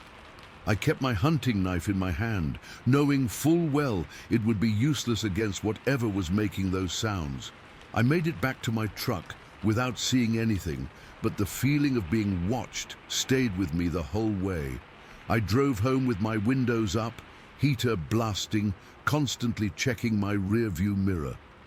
When I got home, I listened to the recording. It was all there, the screams, the footsteps, the trees breaking. I played it for my wife, and she said she'd never heard anything like it. She suggested I delete it, said it gave her a bad feeling, but I kept it. Proof that I wasn't going crazy. For 3 days, I couldn't stop thinking about what happened. I kept going back and forth between wanting to stay as far away from those woods as possible and needing to know what was out there. Curiosity won out. On the 20th, I went back. I told myself I was just going to look for physical evidence. Broken trees, footprints, anything that could explain what I'd heard. I brought a bigger knife this time and my .45, even though I had the sinking feeling they wouldn't help me if whatever made those sounds decided to come after me. I parked in the same spot and followed the same trail into the woods. It was around noon, bright enough that some of my fear from the previous trip had faded. I found where my stand was and started searching the area where I thought the sounds had come from. That's when I found the trail. Not a human trail, not a game trail, but something else. The underbrush was pushed down and aside in a path about 4 feet wide. Small trees were snapped off, not cut, just broken like twigs. I followed it, taking pictures with my phone as I went. The trail led deeper into the timber, into an area I'd never hunted before. It was thicker here, harder to move through, which is why most hunters avoided it. The deeper I went, the more uneasy I felt. It was like walking into a place I wasn't supposed to be, where humans weren't welcome. I'd been following the trail for maybe 20 minutes when it happened, the tops of several pine trees ahead of me, tall ones, maybe 15 or 20 feet high, started violently shaking. Not all the trees in the area, just an isolated patch, like something was disturbing just that spot. There was barely any wind that day, certainly not enough to move trees like that. I stopped dead in my tracks. Every instinct was screaming at me to turn around and get out. Then came the scream. It was the same sound I'd heard before, but louder. So much louder. It was the harshest, most unnatural sound I've ever experienced. It went through me like a physical force. My ears rang, my stomach turned, and I actually felt myself get physically sick. I doubled over, fighting the urge to throw up. When I looked up, the trees had stopped shaking. The forest was dead silent again. I turned and ran. I didn't care about being quiet anymore. I just needed to get out. I tripped multiple times, skinned my hands and knees, but kept going. My lungs were burning, but fear pushed me forward. When I finally reached my truck, I sat inside with the doors locked for a long time, trying to calm down enough to drive. My hands wouldn't stop shaking. Before I left, I forced myself to look at the photos I'd taken of the trail. They were all there, the broken trees, the unusual path through the underbrush. But they didn't capture the wrongness of it all. The feeling that whatever made that trail wasn't something that should exist in our world. I went back one more time, a week later, with 2 friends. We were all armed. We wanted to find concrete evidence, something that would explain what I'd experienced. We found more tree breaks.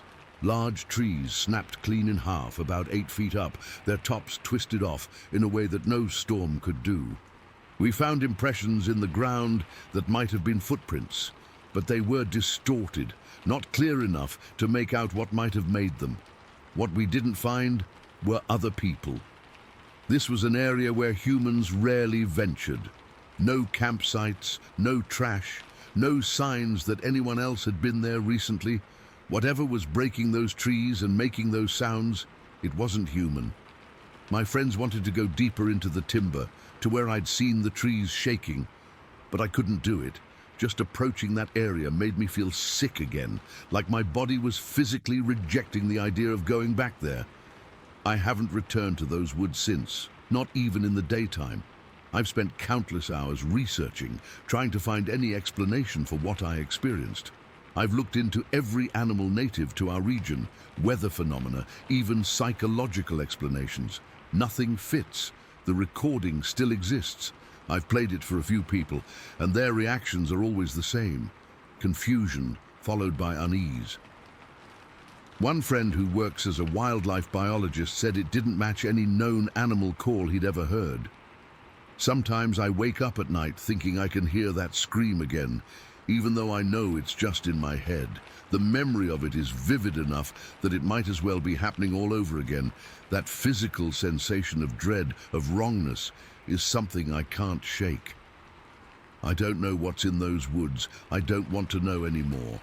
All I know is that there are things in this world that don't fit into our understanding of reality, things that exist in the shadows between what we know and what we fear, and sometimes those things let us know they're there.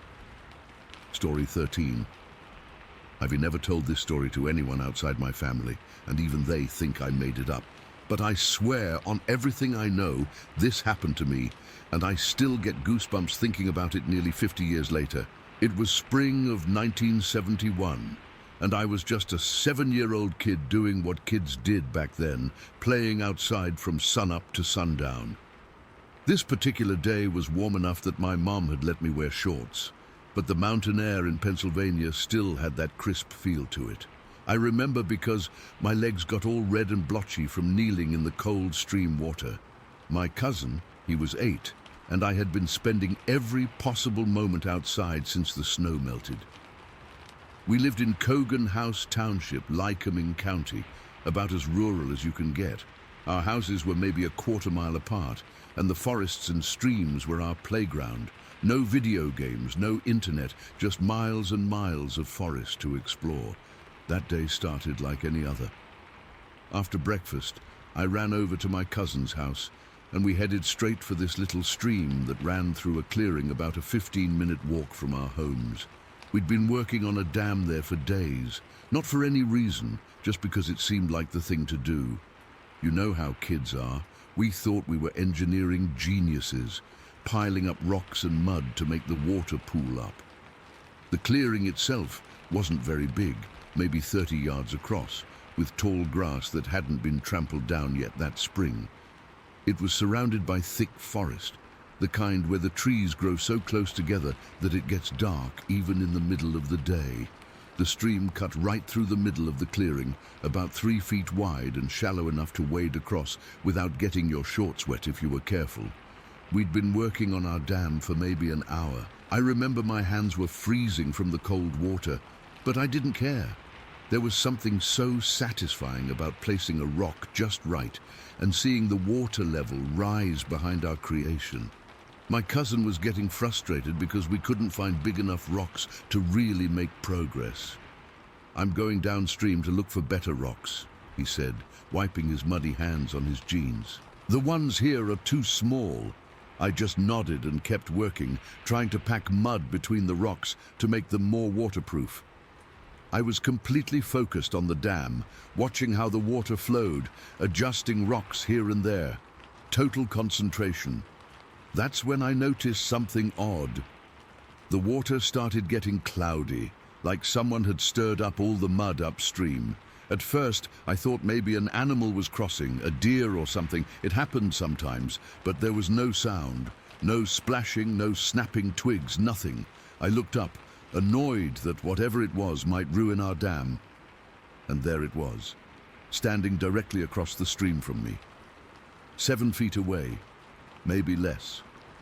I remember thinking it was weird that I hadn't heard it approach. How could something that big move so silently? Because it was big, really big. Not like tall man big, like doesn't belong in this world big. It was standing upright on 2 legs, but it wasn't a man. No way it was a man. It had to be over 7 feet tall, maybe 8, and wide. Its shoulders were massive, like a football player wearing thick pads. But what made my blood turn to ice was that it was covered, completely covered, in hair. Dark brown or maybe black hair, not like fur exactly, more like shaggy hair that hung down, everywhere except its face. The face was different.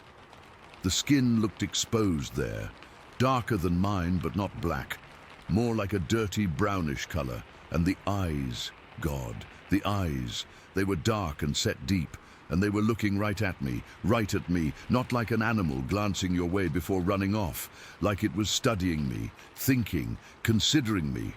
I couldn't move, not a muscle. It felt like someone had replaced all my blood with cement. I couldn't even blink. My mouth went completely dry, and I tried to yell for my cousin, but nothing came out, not even a whisper. Time did this weird thing where it seemed to stretch out forever. I don't know if I was staring at it for 5 seconds or 5 minutes. All I know is that I finally managed to turn my head slightly to try to see where my cousin was, to try again, to call out to him. When I looked back, it was gone. Just gone. That's what scared me the most, even more than seeing it in the first place. Because I never heard it leave. Something that big should have made noise, breaking branches, splashing through the stream. Something. But there was nothing. Complete silence except for the gentle gurgling of the water over our dam. I finally found my legs and stood up. My knees were shaking so bad I almost fell over. I scanned the tree line, terrified I'd see it watching me from between the trees, but there was nothing there. Or if there was, I couldn't see it. "Hey, I found some good ones!" My cousin came splashing back up the stream, his arms full of rocks. He stopped when he saw my face. "What's wrong with you? You look like you saw a ghost." My voice came back all at once. "We need to go.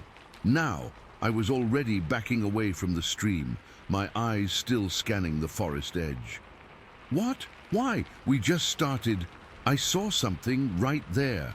I pointed across the stream. It was watching me. "What, like a bear?" Now he looked nervous too, dropping the rocks and looking around. "Number." It was standing up, like a person but not a person. It was covered in hair and had this face. I couldn't even describe it properly. It was looking right at me. To his credit, my cousin didn't laugh or tell me I was making it up. He just said, "Let's go." And we did. We practically ran all the way back to his house. When we got there, I told my aunt I needed to call my mom. I was still shaking when I heard her voice on the phone. "Mom, you need to come get me and bring Dad's gun." I remember saying exactly that. Of course, she thought I was being dramatic. "What on earth are you talking about? Why would I bring a gun?" I saw something in the woods by the stream. It was big and hairy and standing up looking at me. There was a long pause. "Was it a bear? Did it chase you?" "No, Mom, it wasn't a bear. It was standing on 2 legs the whole time and had a face like a person, but not really. Please, just come get me." She did come get me, but without the gun. The whole way home, she tried to convince me it was probably just a bear standing up on its hind legs, or maybe even a man in a hunting outfit that I saw from a weird angle. I knew better, but I stopped arguing. There was no point. That night, I couldn't sleep. Every time I closed my eyes, I saw those dark eyes staring at me. I kept my window locked and my curtains drawn tight. I was convinced it had followed me home, that it was waiting outside in the dark. The next morning, my cousin came over, and we spent the day playing in my yard, both of us making excuses about why we didn't want to go back to the stream. We didn't talk about what I'd seen, but I could tell he was spooked too, even though he hadn't seen it himself. For about a week we stayed close to our houses, but eventually the memory faded enough, or maybe our boredom grew too great, and we ventured back into the woods, but never to that specific clearing. And from that day forward, I never went into the forest without protection. First a big stick, then a pocket knife when I was a little older, and eventually actual weapons when I was old enough. I've read about Bigfoot sightings as an adult. Some descriptions match what I saw, others don't.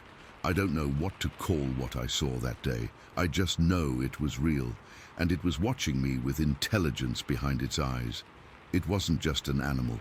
There was something more there. Sometimes I wonder what would have happened if I'd been alone longer. Would it have crossed the stream? Would it have approached me, taken me? Or was it just curious watching this small human child playing in its territory? I'll never know for sure. But I do know this. The forests aren't empty. There are things out there that most people never see. I was 7 years old when I learned that lesson, and it stayed with me my entire life. I'm 55 now, and I still don't go into dense woods alone. And when I do go hiking or camping, I'm always armed, always alert. Because once you've had those eyes lock onto you, you never forget the feeling that you're not at the top of the food chain after all. The feeling that you're being hunted, assessed, considered. The worst part is the not knowing. Not knowing what it was, not knowing what it wanted, not knowing if I just happened to be in its path, or if it had been watching us for days as we built our little dam, not knowing if it's still out there in those Pennsylvania forests. I live 2 states away now, but sometimes I still wake up in a cold sweat, feeling like something is watching me through my bedroom window. And in those moments between sleep and wakefulness, I swear I can see those dark, intelligent eyes studying me from a face that shouldn't exist. Story 14. It happened in August of 2011. I'd been planning a solo backpacking trip in the Alpine Lakes wilderness for months. I'm an experienced hiker, been doing solo trips since I was 20. But nothing in my previous experience could have prepared me for what happened that day. The weather was perfect that morning. Clear blue skies, temperatures in the mid-70s. I remember feeling so alive as I set out on the trail around 8 in the morning. I had my 40-liter pack with 3 days' worth of supplies. My plan was to hike about 12 miles that day to a remote alpine lake, spend 2 nights there, and then loop back. By late afternoon, I was making good progress.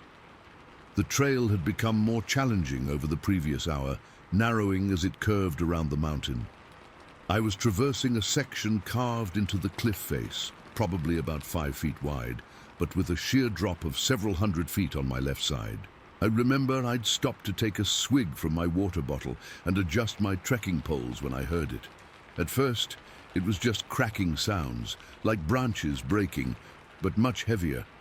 I froze, thinking it might be a rock slide starting above me, but the sound wasn't random. It had rhythm, deliberate, heavy footsteps on stone. I slowly raised my head to look up the slope to my right. That's when I saw it. Standing on a narrow rock shelf about 30 feet above the trail was something I still struggle to describe without sounding crazy. It was massive, just massive. Not a bear. I've seen plenty of bears in my time hiking. This was standing fully upright on 2 legs. It was covered in dark, almost black hair that hung long over its body. The shoulders were incredibly broad, like twice the width of a large man. Its chest was huge and barrel-shaped. The arms hung down almost to its knees, but it was the head that made my blood turn to ice. It was large, set directly on those massive shoulders with hardly any neck visible. It had a heavy, pronounced brow ridge that cast shadows over its eyes, and those eyes, they caught the fading sunlight in a way that made them appear to glow slightly. They were fixed directly on me. I couldn't move. My muscles locked up completely. My trekking poles dropped from my hands and clattered against the stone trail. I remember thinking almost hysterically, that's a Sasquatch. I'm looking at a fucking Sasquatch. It sounds ridiculous even now as I type this, but there was absolutely no doubt in my mind about what I was seeing. The creature took a heavy step forward on its shelf, and I could feel the vibration through the stone beneath my boots. It made a sound, a low, guttural rumbling that wasn't quite a growl, but somehow worse.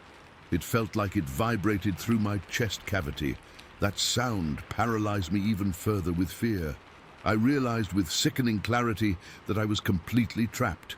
The trail was barely 5 feet wide. To my left was a sheer drop of hundreds of feet. Behind me, the trail wound back around a bend, but there was no way I could outrun this thing. Above me was the steep mountainside and the creature itself. Ahead, the trail continued but narrowed even further as it curved around the mountain face. I had nowhere to go. The creature, I estimate it was at least 8 feet tall, began to move. Not in a clumsy way like you might expect from something so large, but with shocking agility and confidence. It descended from its shelf, finding footholds in the rocky slope that I doubt I could have used even with climbing gear. It moved diagonally down toward the trail, each powerful step dislodging small rocks that bounced past me and over the edge. It was getting closer, and there wasn't a damn thing I could do about it. My breathing was coming in short, shallow gasps. My heart felt like it was trying to pound its way out of my chest. I had a hunting knife in my pack, but I knew instinctively it would be useless against this thing, and even if I'd had a gun, my hands were trembling so badly I doubt I could have aimed it. The creature reached the trail about 30 feet ahead of me, effectively blocking my path forward. It straightened to its full height, and I remember thinking that if I survived this, no one would ever believe how enormous this thing was. Its head nearly brushed the rocky overhang above the trail. Its massive arms hung at its sides. Hands, not paws, but actual hands with opposable thumbs, curled slightly. Then it did something that still haunts my nightmares. It threw back its head and let out a roar that echoed across the entire valley. It wasn't like any animal sound I've ever heard, not a bear's roar or an elk's bugle. It was deeper, more resonant, almost like it was coming from some massive hollow chamber in its chest. The sound physically hurt my ears. I saw birds scatter from the trees hundreds of feet below, startled by the noise. I was shaking uncontrollably at this point. My knees felt like they were about to give out. I remember thinking with strange clarity, this is how I die. I was convinced it was about to charge me, knock me off the cliff edge, or tear me apart where I stood. But then something unexpected happened. The creature turned slightly and looked out over the valley, almost as if it was surveying its territory. The fading sunlight caught its profile, and I could see steam rising from its body in the cooling evening air. It made another sound, softer this time, almost contemplative, and then, without warning, it turned toward the edge of the cliff. For one horrible moment, I thought it was going to jump across the trail toward me, but instead, it began descending the cliff face on the left side of the trail. My mind couldn't process what I was seeing. This enormous, heavy creature scaling down a nearly vertical cliff face with powerful, confident movements. It used tiny ledges and cracks in the rock that should never have supported its weight. It moved like it weighed nothing at all, finding handholds that I couldn't even see from where I stood. Within seconds, it had dropped below the level of the trail and continued descending. I cautiously approached the edge, still trembling so badly I had to crawl on my hands and knees, terrified I'd fall over myself, and peered down. I could see the creature making rapid progress down the cliff, moving with an ease that defied everything I thought I knew about physics and biology. It finally reached the tree line several hundred feet below and disappeared into the dense forest. I remained frozen in place for what must have been at least an hour. I couldn't bring myself to move forward or backward on the trail. Eventually, the approaching darkness forced me to act. I picked up my trekking poles with numb fingers and continued forward at a snail's pace, constantly looking over my shoulder and scanning the slopes above me. About a mile further, the trail widened into a small plateau area where hikers sometimes set up camp. I dropped my pack and collapsed. There was no way I was continuing to my planned destination. I set up my tent with fumbling hands, but I didn't sleep at all that night. Every sound, every whisper of wind through the trees, every small animal movement sent waves of terror through my body. I sat upright in my sleeping bag, knife in hand, until dawn broke. As soon as there was enough light to see the trail, I packed up and began heading back toward the trailhead. I abandoned all my plans without a second thought. The 12-mile hike back to my truck was the longest journey of my life.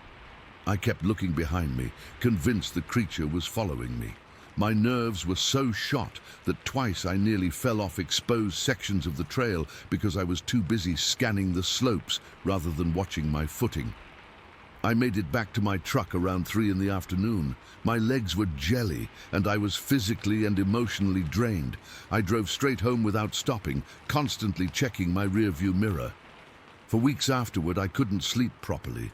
I kept seeing those eyes in the darkness of my bedroom. I couldn't bring myself to tell anyone what I'd seen, not even my closest friends. Who would believe me? I'd sound completely insane. I've been an avid hiker and backpacker my whole life, but it took me almost 2 years before I could bring myself to go on another solo hike. And even now, I never hike in the Alpine Lakes wilderness anymore. I've spent countless hours researching Sasquatch sightings since then, trying to make sense of what I saw. I've found other accounts that describe similar physical characteristics, but none that quite capture the intelligence I saw in those eyes, or the impossible agility it showed on that cliff face. The thing that still disturbs me most isn't just that such creatures exist, it's the way it looked at me. There was awareness there, recognition. It wasn't just an animal reacting on instinct. It knew exactly what I was, and it made a decision about me in those moments on the trail. Why it chose to leave me alone, I'll never know. But I'm certain that if it had wanted to, my life would have ended on that mountain, and no one would have ever found enough of me to know what happened. That's my story. I don't expect everyone to believe me, but I know what I saw that day. And I know that whenever I close my eyes and think about those moments on that narrow trail, I can still hear that roar echoing across the valley, and I can still feel the stone trembling beneath my feet as it moved. Story 15. I've never really talked about this publicly before, but I need to get it off my chest. What happened that day in August of 1993 has haunted me for years. I was just 10 years old, and my brother Tommy was 12, while our cousin Sarah was 11. She was staying with us for the summer while her parents were going through a rough patch. We lived on a small farm about 6 miles outside of Helena, Montana. It wasn't a big operation, just some chickens, a couple of horses, and enough land that my dad could grow hay and keep a decent-sized vegetable garden. The property backed up to this dense grove of trees that seemed to stretch on forever. During the summer, we'd spend practically every day playing outdoors until Mom called us in for dinner. That evening in August started out completely normal. The weather was perfect, not too hot, with that golden late summer sunlight that makes everything look kind of magical. We'd finished dinner early and begged to go back outside to play before dark.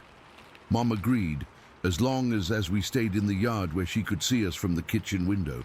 We were playing this game we'd made up with a ball and some sticks we'd set up as goalposts near the edge of our yard. maybe 50 yards from where the trees started. It was around 7:45 in the evening, and the sun was getting lower, but still plenty bright enough to see.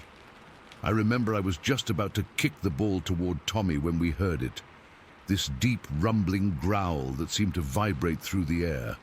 It wasn't like a dog growl or even a bear, and we'd heard bears before. This was deeper, longer, and had this weird quality that made the hair on my neck stand up instantly. We all froze. Tommy whispered, "What was that?" And Sarah grabbed my arm. We stood there looking at each other, and then it happened again. This time the growl was louder, and it definitely came from the tree line at the edge of our property. "Maybe it's a bear," Tommy said, but I could tell from his voice he didn't believe it. We'd grown up in Montana and knew what bears sounded like. We stayed completely still, staring at the trees. That's when we noticed some movement between two big pines at the edge of the grove. At first it was just a dark shape shifting slightly, but then it partially stepped forward. I still get goosebumps remembering what we saw. It was massive, covered in this dark, shaggy hair that looked sort of reddish-brown where the sunlight hit it. The thing was standing upright, but it wasn't a person. "No way! It was way too big," Sarah whispered. "It's watching us." And she was right. Even though it was partially hidden behind the trees, I could feel its eyes locked on us. The creature must have been over 7 feet tall, taller than any person I'd ever seen, and its shoulders, they were impossibly wide. Tommy later said they were as wide as the doorway of the barn, and that's not an exaggeration. The strangest thing was how it stood there, shifting its weight from side to side, like it was deciding what to do. Its arms hung down much longer than a person's would, almost to its knees. The head sat forward on its body like it barely had a neck, with this heavy brow ridge that shadowed its eyes. But I could still see them, dark and intense, studying us with what felt like intelligence. The nose was flat and broad, almost like a gorilla's, but different. The whole face had this... I don't know how to describe it, except to say it looked ancient and powerful. We stood there for what felt like forever, but was probably only 30 seconds.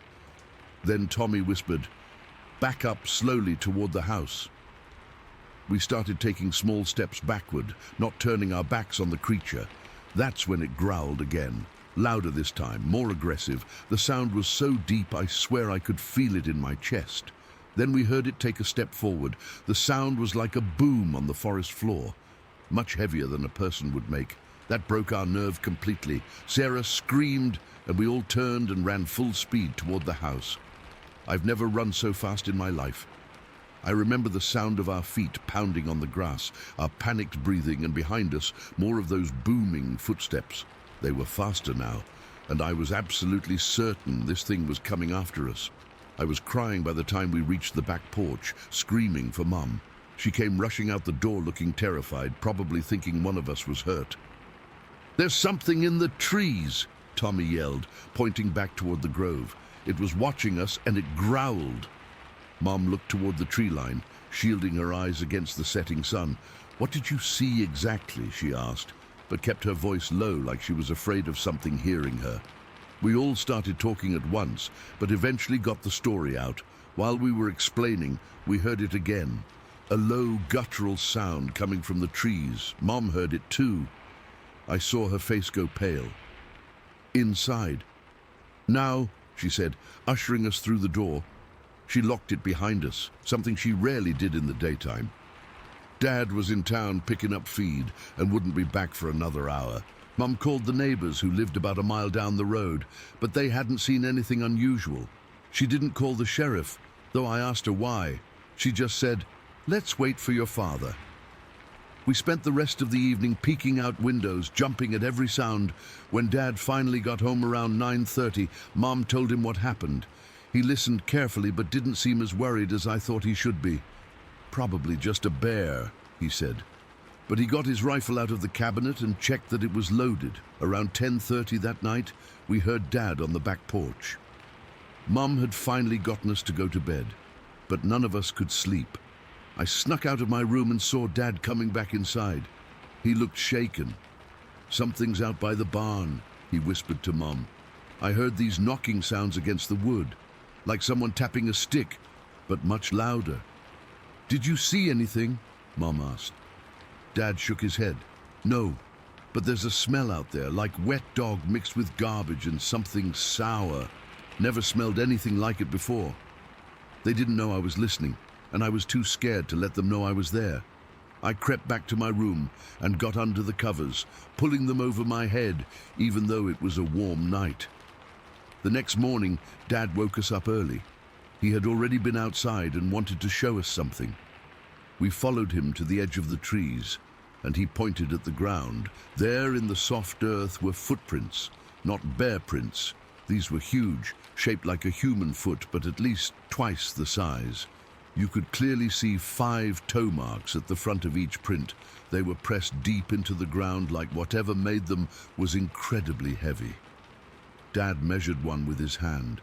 His hand is pretty big, and the print was almost twice as long. He figured they must have been 16 or 17 inches long, but that wasn't all.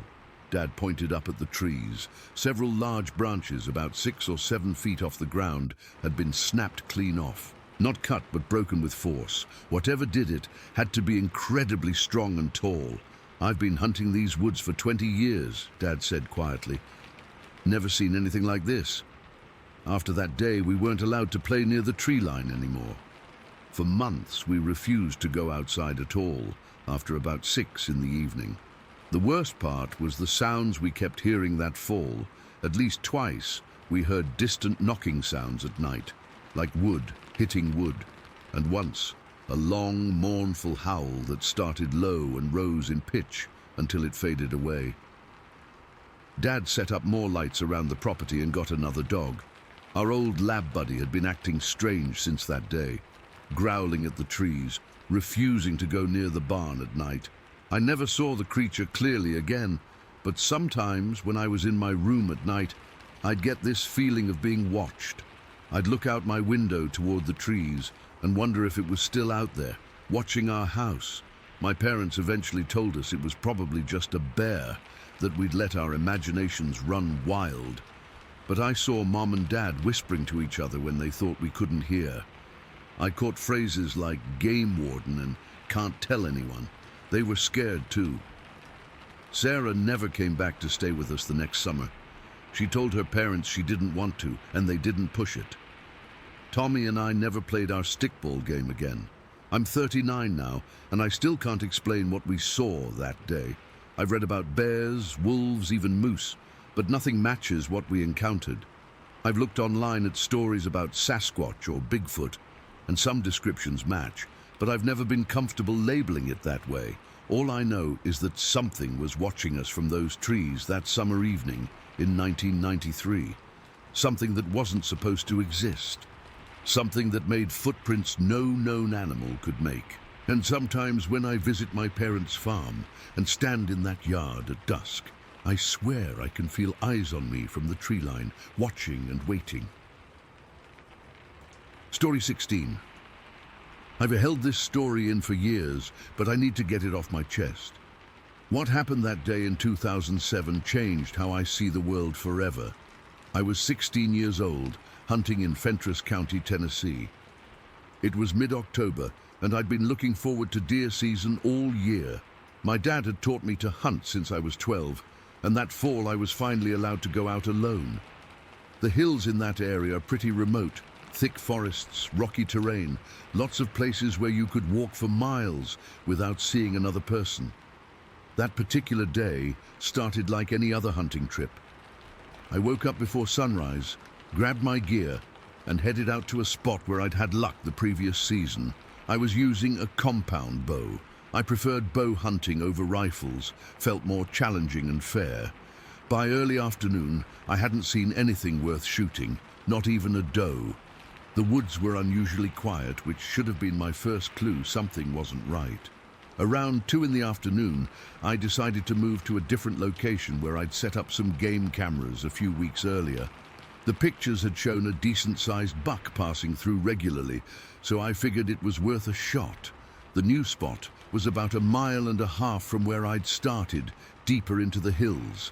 I found a good tree and set up my stand about 15 feet off the ground. From there, I had a clear view of a wide creek with a rocky crossing. The closest point of the creek was about 60 yards from my position. Perfect shooting distance if anything came to drink. The wind was in my favor too, blowing toward me so my scent wouldn't carry.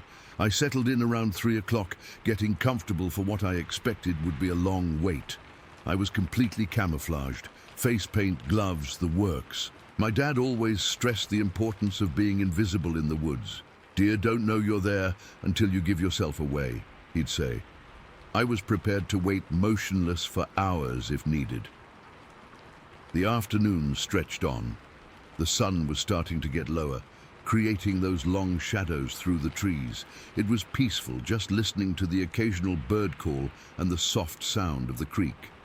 I checked my watch. 4:30. This was usually when deer started moving. That's when I first heard it. Movement in the thick brush across the creek. The sound was different from a deer, though, heavier, more deliberate. I tensed up, thinking it might be a bear. We had black bears in the area, and while they weren't usually aggressive, I wasn't looking to encounter one up close. I quietly reached for my bow and nocked an arrow just in case. The rustling continued, moving closer to the edge of the thick brush line. I held my breath, trying to stay completely still. What stepped out wasn't a deer, it wasn't a bear either. My first thought was that it was a person, but within seconds, I knew that couldn't be right. This thing was walking on 2 legs, but everything else about it was wrong. It stood at least 6, maybe 7 feet tall, covered in hair that was brown with this weird reddish tint that caught the late afternoon sunlight. The hair wasn't like fur. It was longer, hanging down, especially around the shoulders. Its body was lean but muscular, not bulky like you'd expect from something that size, but powerful looking, especially in the legs and calves. I could see the muscles moving under the hair as it walked, and the way it moved. That's what really got to me. It wasn't stumbling or awkward like someone in a costume. It moved with this confident, smooth gait, like it belonged there, like it knew exactly where it was going. The arms hung low, way lower than a person's would, almost to the knees. They swung naturally with each step, not stiff or forced. I remember noticing the hands looked almost human-like, but larger, with longer fingers. I realized I was holding my breath. My heart was hammering so hard, I was afraid it would hear it. But the creature never looked in my direction. I was well hidden, and the wind was still in my favor. As it moved closer to the creek, I got a better look at its face. It wasn't completely covered in hair like the rest of the body. The area around the eyes, nose, and mouth had less hair, though still not bare like human skin. The eyes were huge, much larger than human eyes, dark, and set deeper than you'd expect. Its ears were small and set close to the head, almost hidden by the hair. The head itself looked proportional, that's the word that came to mind, not too big or small for the body. It had this slight crest or ridge at the top, and the forehead sloped back more than a human's would. Another thing I noticed, and this is going to sound weird, but I could tell it was female. The chest definitely had breasts, not massive or anything, but visible and moving slightly with each stride. The waist was narrower than the shoulders and hips too, giving it this unmistakably female shape, despite how powerful it looked. It reached the creek and paused, looking down at the water. I was frozen in place, my finger tense on the bowstring, though I had no intention of shooting. The creature bent slightly at the knees, reached down with one of those long arms and scooped water to its mouth. The movement was so human-like it sent chills down my spine. After drinking, it straightened up and looked across the creek toward the other side.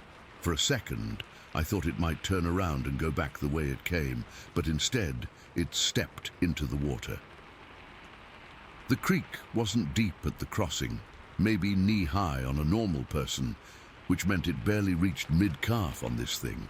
It crossed with no hesitation, those powerful legs pushing against the current easily. Water splashed around it, catching the light. The creature's hair got wet at the bottom, darkening the color. Once on my side of the creek, it paused again and did something that still haunts me. It sniffed the air, its head tilted back slightly, nostrils flaring. My whole body went rigid. I was about 20 yards away and 15 feet up, but in that moment I was absolutely certain it would detect me. But the wind held. Whatever scent it was catching, it wasn't mine. After a few seconds, it continued walking, entering the clearing below my tree stand. It passed directly underneath me. From above, I could see the top of its head, the way the hair parted slightly along what I guess was a center line. I could hear its breathing, steady, deeper than a human's. I could even smell it, a musky, wild odor that wasn't necessarily bad, but wasn't like anything I'd smelled before. Not like deer or bear or any animal I knew. It never looked up, not once. It just kept walking with that same purposeful stride, heading toward a patch of thick woods and rocky outcroppings about 100 yards beyond my position. I watched it go, unable to move, unable to think clearly. My knuckles were white from gripping my bow so hard. I kept telling myself to breathe, to stay quiet just a few more seconds, and it would be gone. When it finally disappeared into the tree line, I waited another 10 minutes before I even dared to move. My entire body was shaking. I couldn't stop it. My mind was racing, trying to make sense of what I'd seen. It wasn't a bear. Bears don't walk on two legs for that long or that smoothly. It wasn't a person in a costume. No costume moves like that. And who would be out here in these remote woods wearing something like that anyway? No hunter would risk getting shot. I couldn't stay there. Even though the logical part of my brain was saying the creature was gone, a deeper, more primal part was screaming danger. I needed to get out. I climbed down from my tree stand as quickly and quietly as I could. I was so rattled I completely forgot about the arrow I'd knocked earlier. Just left it on the ground where it fell when I was packing up. I didn't care. I just wanted to get back to my truck. The walk back was the longest mile and a half of my life. Every snapping twig made me jump. Every shadow looked like it was moving. I kept looking over my shoulder, convinced I was being followed, though I never saw anything. I moved as fast as I could without running, afraid that running would somehow attract attention. When I finally reached my truck, I threw my gear in the back and got out of there. I didn't even field dress my bow like I normally would. Just tossed everything in and drove. My hands were shaking so badly I could barely get the key in the ignition. I never told my dad what I saw. I made up some excuse about feeling sick when he asked why I was back early and why I looked so pale. I couldn't bring myself to tell anyone for a long time. Who would believe me? I barely believed it myself, but I know what I saw. It wasn't a costume. It wasn't a bear. It wasn't anything that's supposed to exist in those woods. I've gone back to Fentress County to hunt a few times since then, but never to that same spot. I can't bring myself to go near that creek crossing. I've researched online, read about other sightings in the Appalachian region, looked at blurry photos and sketches. Some of them come close to what I saw, but none of them quite capture it. The thing that stays with me most is how it moved. That confident walk, like it had every right to be there. Like it knew those woods better than I ever would. Like I was the intruder, not it. I still hunt, still spend time in the woods, but something changed for me that day. The forest doesn't feel the same anymore. Every time I'm out there alone, I can't shake the feeling that I'm being watched. That there are things moving through those trees that we're not supposed to know about. It's been 16 years, and I still don't have an explanation. I just know what I saw, and I know it wasn't something that's supposed to exist. Story 17. I still have trouble sleeping some nights. It's been 18 years since that camping trip near Lake Granby, but whenever I hear something moving outside my bedroom window, I'm instantly transported back to that tent, paralyzed with fear. What happened that night in August of 2006 changed how I see the woods forever. Me and my buddies had planned this trip for weeks. We wanted something different from the usual crowded campgrounds with RVS and screaming kids. We found this perfect spot about 2 miles off one of the hiking trails, far enough from other people that we could just relax, have a few beers, and enjoy the quiet. The spot was gorgeous. A small clearing with Lake Granby visible through the trees and mountains all around us. We got there around noon and spent the afternoon setting up our campsite. Nothing fancy, just a 6-person tent. There were 4 of us. A fire pit we built with rocks from around the area, and our coolers with food and drinks.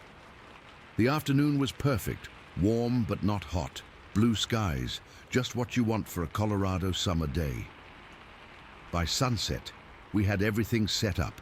We grilled some burgers on our portable camp stove, cracked open a few beers, and sat around the fire telling the same old stories we always did.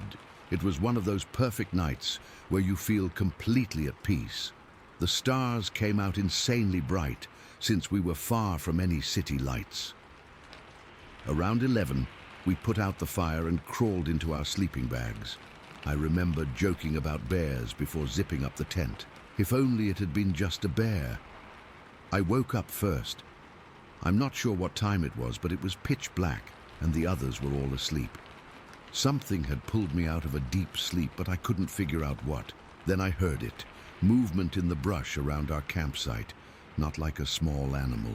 This was heavy, deliberate movement, like something big pushing through the underbrush. My first thought was bear, which was scary enough. I lay still, barely breathing, hoping it would just move on. Then the sound stopped. Complete silence for maybe 30 seconds, and that's when the real terror started. This howl came from the trees. I can't even describe it properly. It wasn't like a wolf or coyote. It was deeper, more powerful, almost human, but wrong. It made my chest feel tight, like the sound itself was physically pressing down on me. I remember thinking, that's not a sound any animal I know makes. By now everyone was awake. We didn't say anything, didn't have to.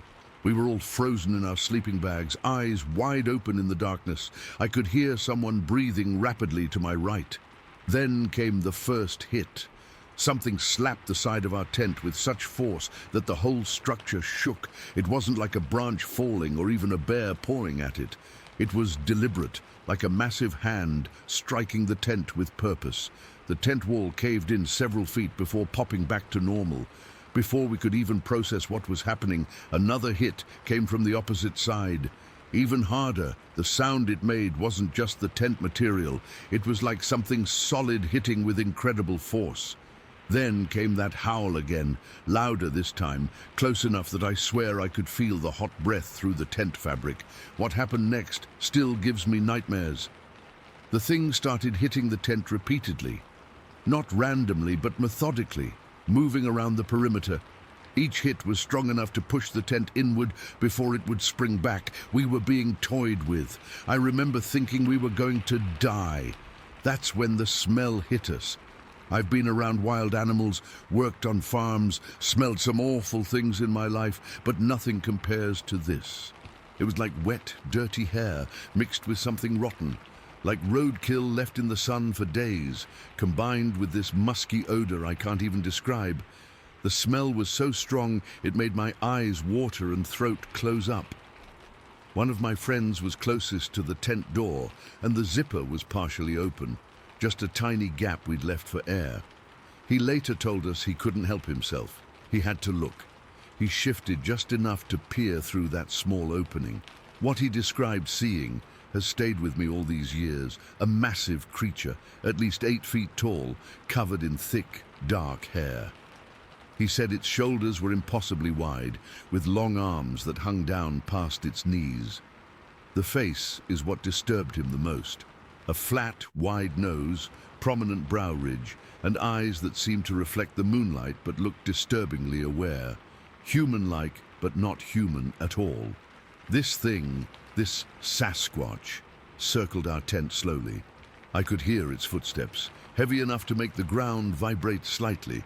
As it moved, it dragged what felt like a hand along the outside of the tent, creating this scraping sound against the nylon that I still hear in my dreams. Sometimes it would stop, and we could hear it breathing, deep, heavy breaths that sounded too controlled, too purposeful for an animal. I remember thinking about making a run for it, but where would we go? We were miles from the nearest campground, in pitch darkness with this thing between us and our car, so we stayed frozen, barely breathing, for what felt like hours but was probably more like 45 minutes. Then something changed. The creature let out another howl, but this one sounded different, almost like a warning or a signal. It gave the tent one final, powerful slap that nearly collapsed the whole thing. And then we heard it moving away, its footsteps gradually fading into the forest. None of us moved for at least an hour after the sound stopped. We just lay there, listening to each other breathe, terrified it would come back. Nobody slept. We just waited, staring at the darkness, jumping at every small sound from the forest. When the first light of dawn finally came, it felt like we'd survived something impossible. We waited until it was fully light before anyone dared to unzip the tent. Stepping outside was surreal. The morning was beautiful and peaceful, birds singing as if nothing had happened. But the evidence was all around us. The tent had these massive dirt smears all along the sides, clearly visible handprints that were far larger than any humans. The ground around our tent showed signs of something heavy walking in a circle. And that smell, it lingered in the air and had permeated our clothes and sleeping bags. We packed up in record time, not talking much. What was there to say? We practically ran back to the car, constantly looking over our shoulders. The hike back to the trailhead, which had taken us about an hour the day before, we did in maybe 30 minutes. It wasn't until we were in the car, heading back towards civilization, that we finally started talking about what had happened. One friend suggested it could have been someone playing a prank, but we all knew better. No human could make those sounds or leave those prints, and no one would hike miles into the backcountry just to scare some random campers. I've spent years trying to rationalize that night. I've read about bears, about mountain lions, about all the known wildlife in Colorado. Nothing matches what we experienced. I've also gone down the rabbit hole of Bigfoot research, and our experience matches hundreds of other accounts from across North America. The four of us made a pact not to talk about it much. People either think you're crazy or they turn it into a joke. But sometimes when we get together after a few drinks, one of us will say, "Remember Lake Granby?" And we'll go quiet, each lost in our own memories of that night. I haven't been camping since, not in a tent anyway. Something about being in that vulnerable position, separated from whatever's out there by just a thin piece of fabric. I can't do it anymore. My friends are the same way. One of them moved to Chicago soon after, said he needed to be somewhere with concrete and streetlights. I still live in Colorado, still love the mountains and forests, but I view them differently now. When I hike, I never go alone, always get back to my car well before dusk. And I'm constantly aware of my surroundings in a way I never was before. Whatever was outside our tent that night knew exactly what it was doing. It wasn't just an animal acting on instinct. It was intelligent, deliberate, almost like it was sending us a message. This is my territory, and you're not welcome here. Sometimes I think about going back to Lake Granby, maybe in daylight with a group, to try to make sense of what happened. But then I remember that howl, the way it made my entire body freeze in primal fear, and I know I never will. I don't expect anyone to believe this story. I wouldn't if I hadn't lived through it. But I know what I experienced that night. And sometimes, when I'm driving through the mountains and I see those dense forests stretching for miles, I can't help but wonder how many of these creatures are out there, watching from the trees, largely unseen and undisturbed. And I wonder how many other people have lain awake in tents, paralyzed with fear, listening to something circling in the darkness. Story 18? It was early October, perfect hiking weather in the Pacific Northwest. My buddy Mark and I had been planning this overnight trip to Echo Lake on the Greenwater Echo Lake Trail for weeks. The weather forecast promised clear skies, and the fall colors were just starting to pop. We'd both been stressed with work, so getting away from cell service and into the woods seemed like the perfect reset. We hit the trailhead around noon.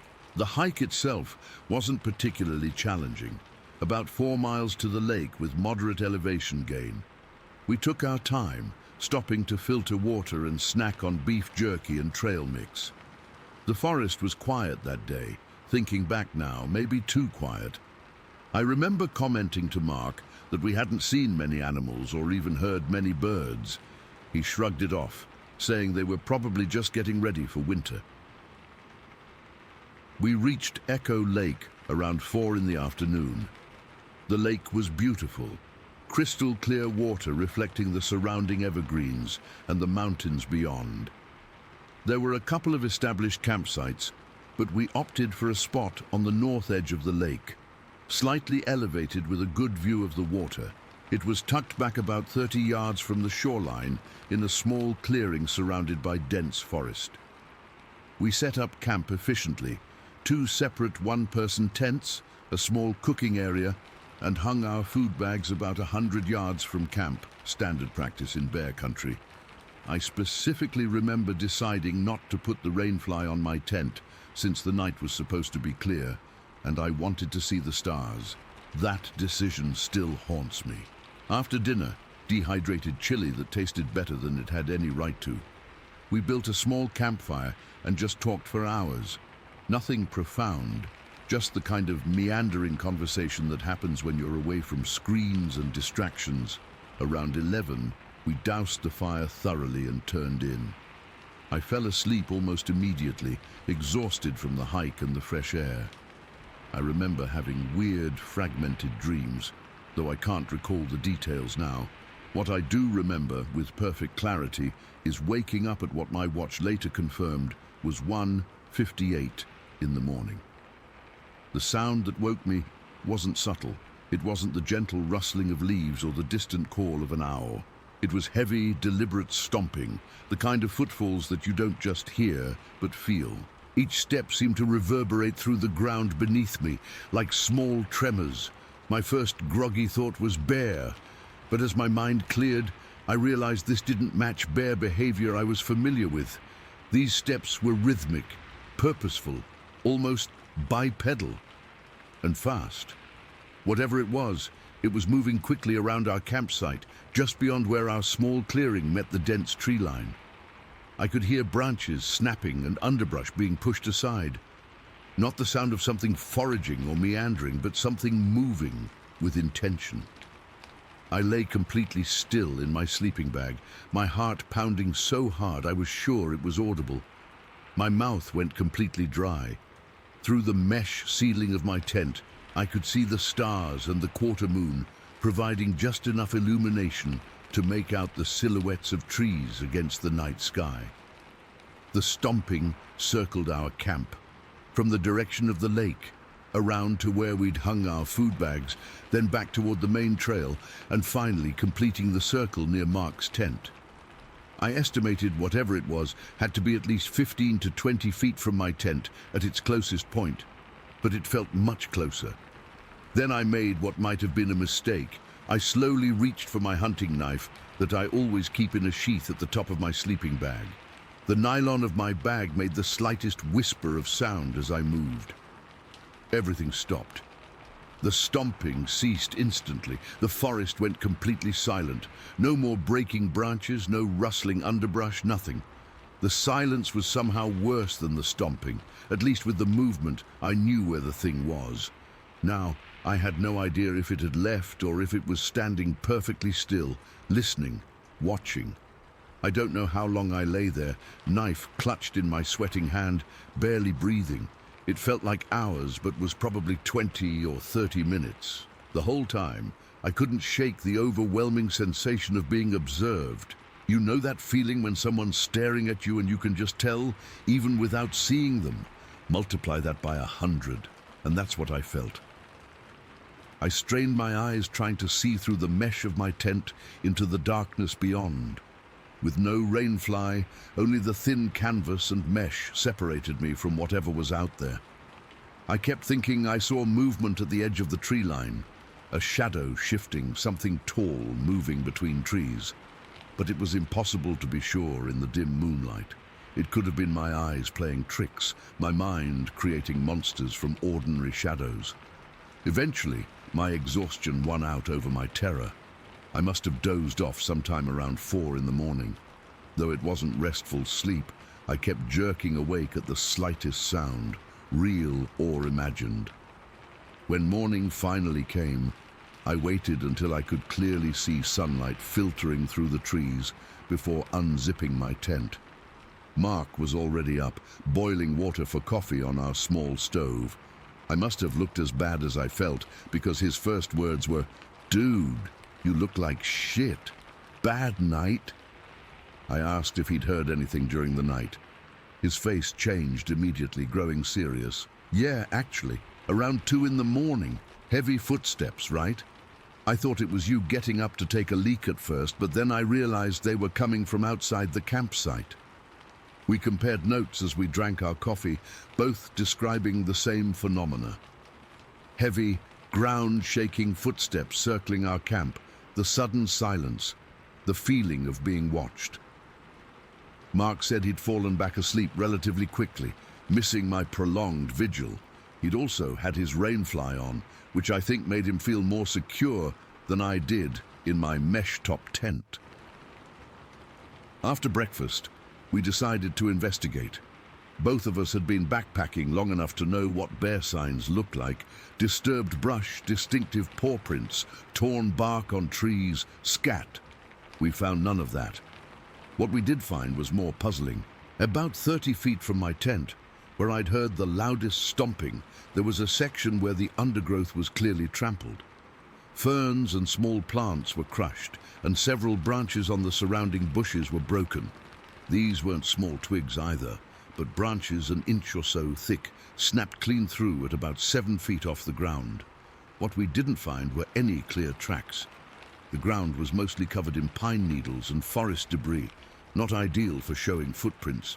In one small patch of softer soil, there was what might have been a partial impression, but it was too distorted to make out any clear shape. It seemed large, though, bigger than my boot for sure.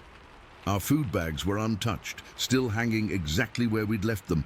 Nothing in our camp had been disturbed or moved. Whatever had been there hadn't been interested in our food or gear.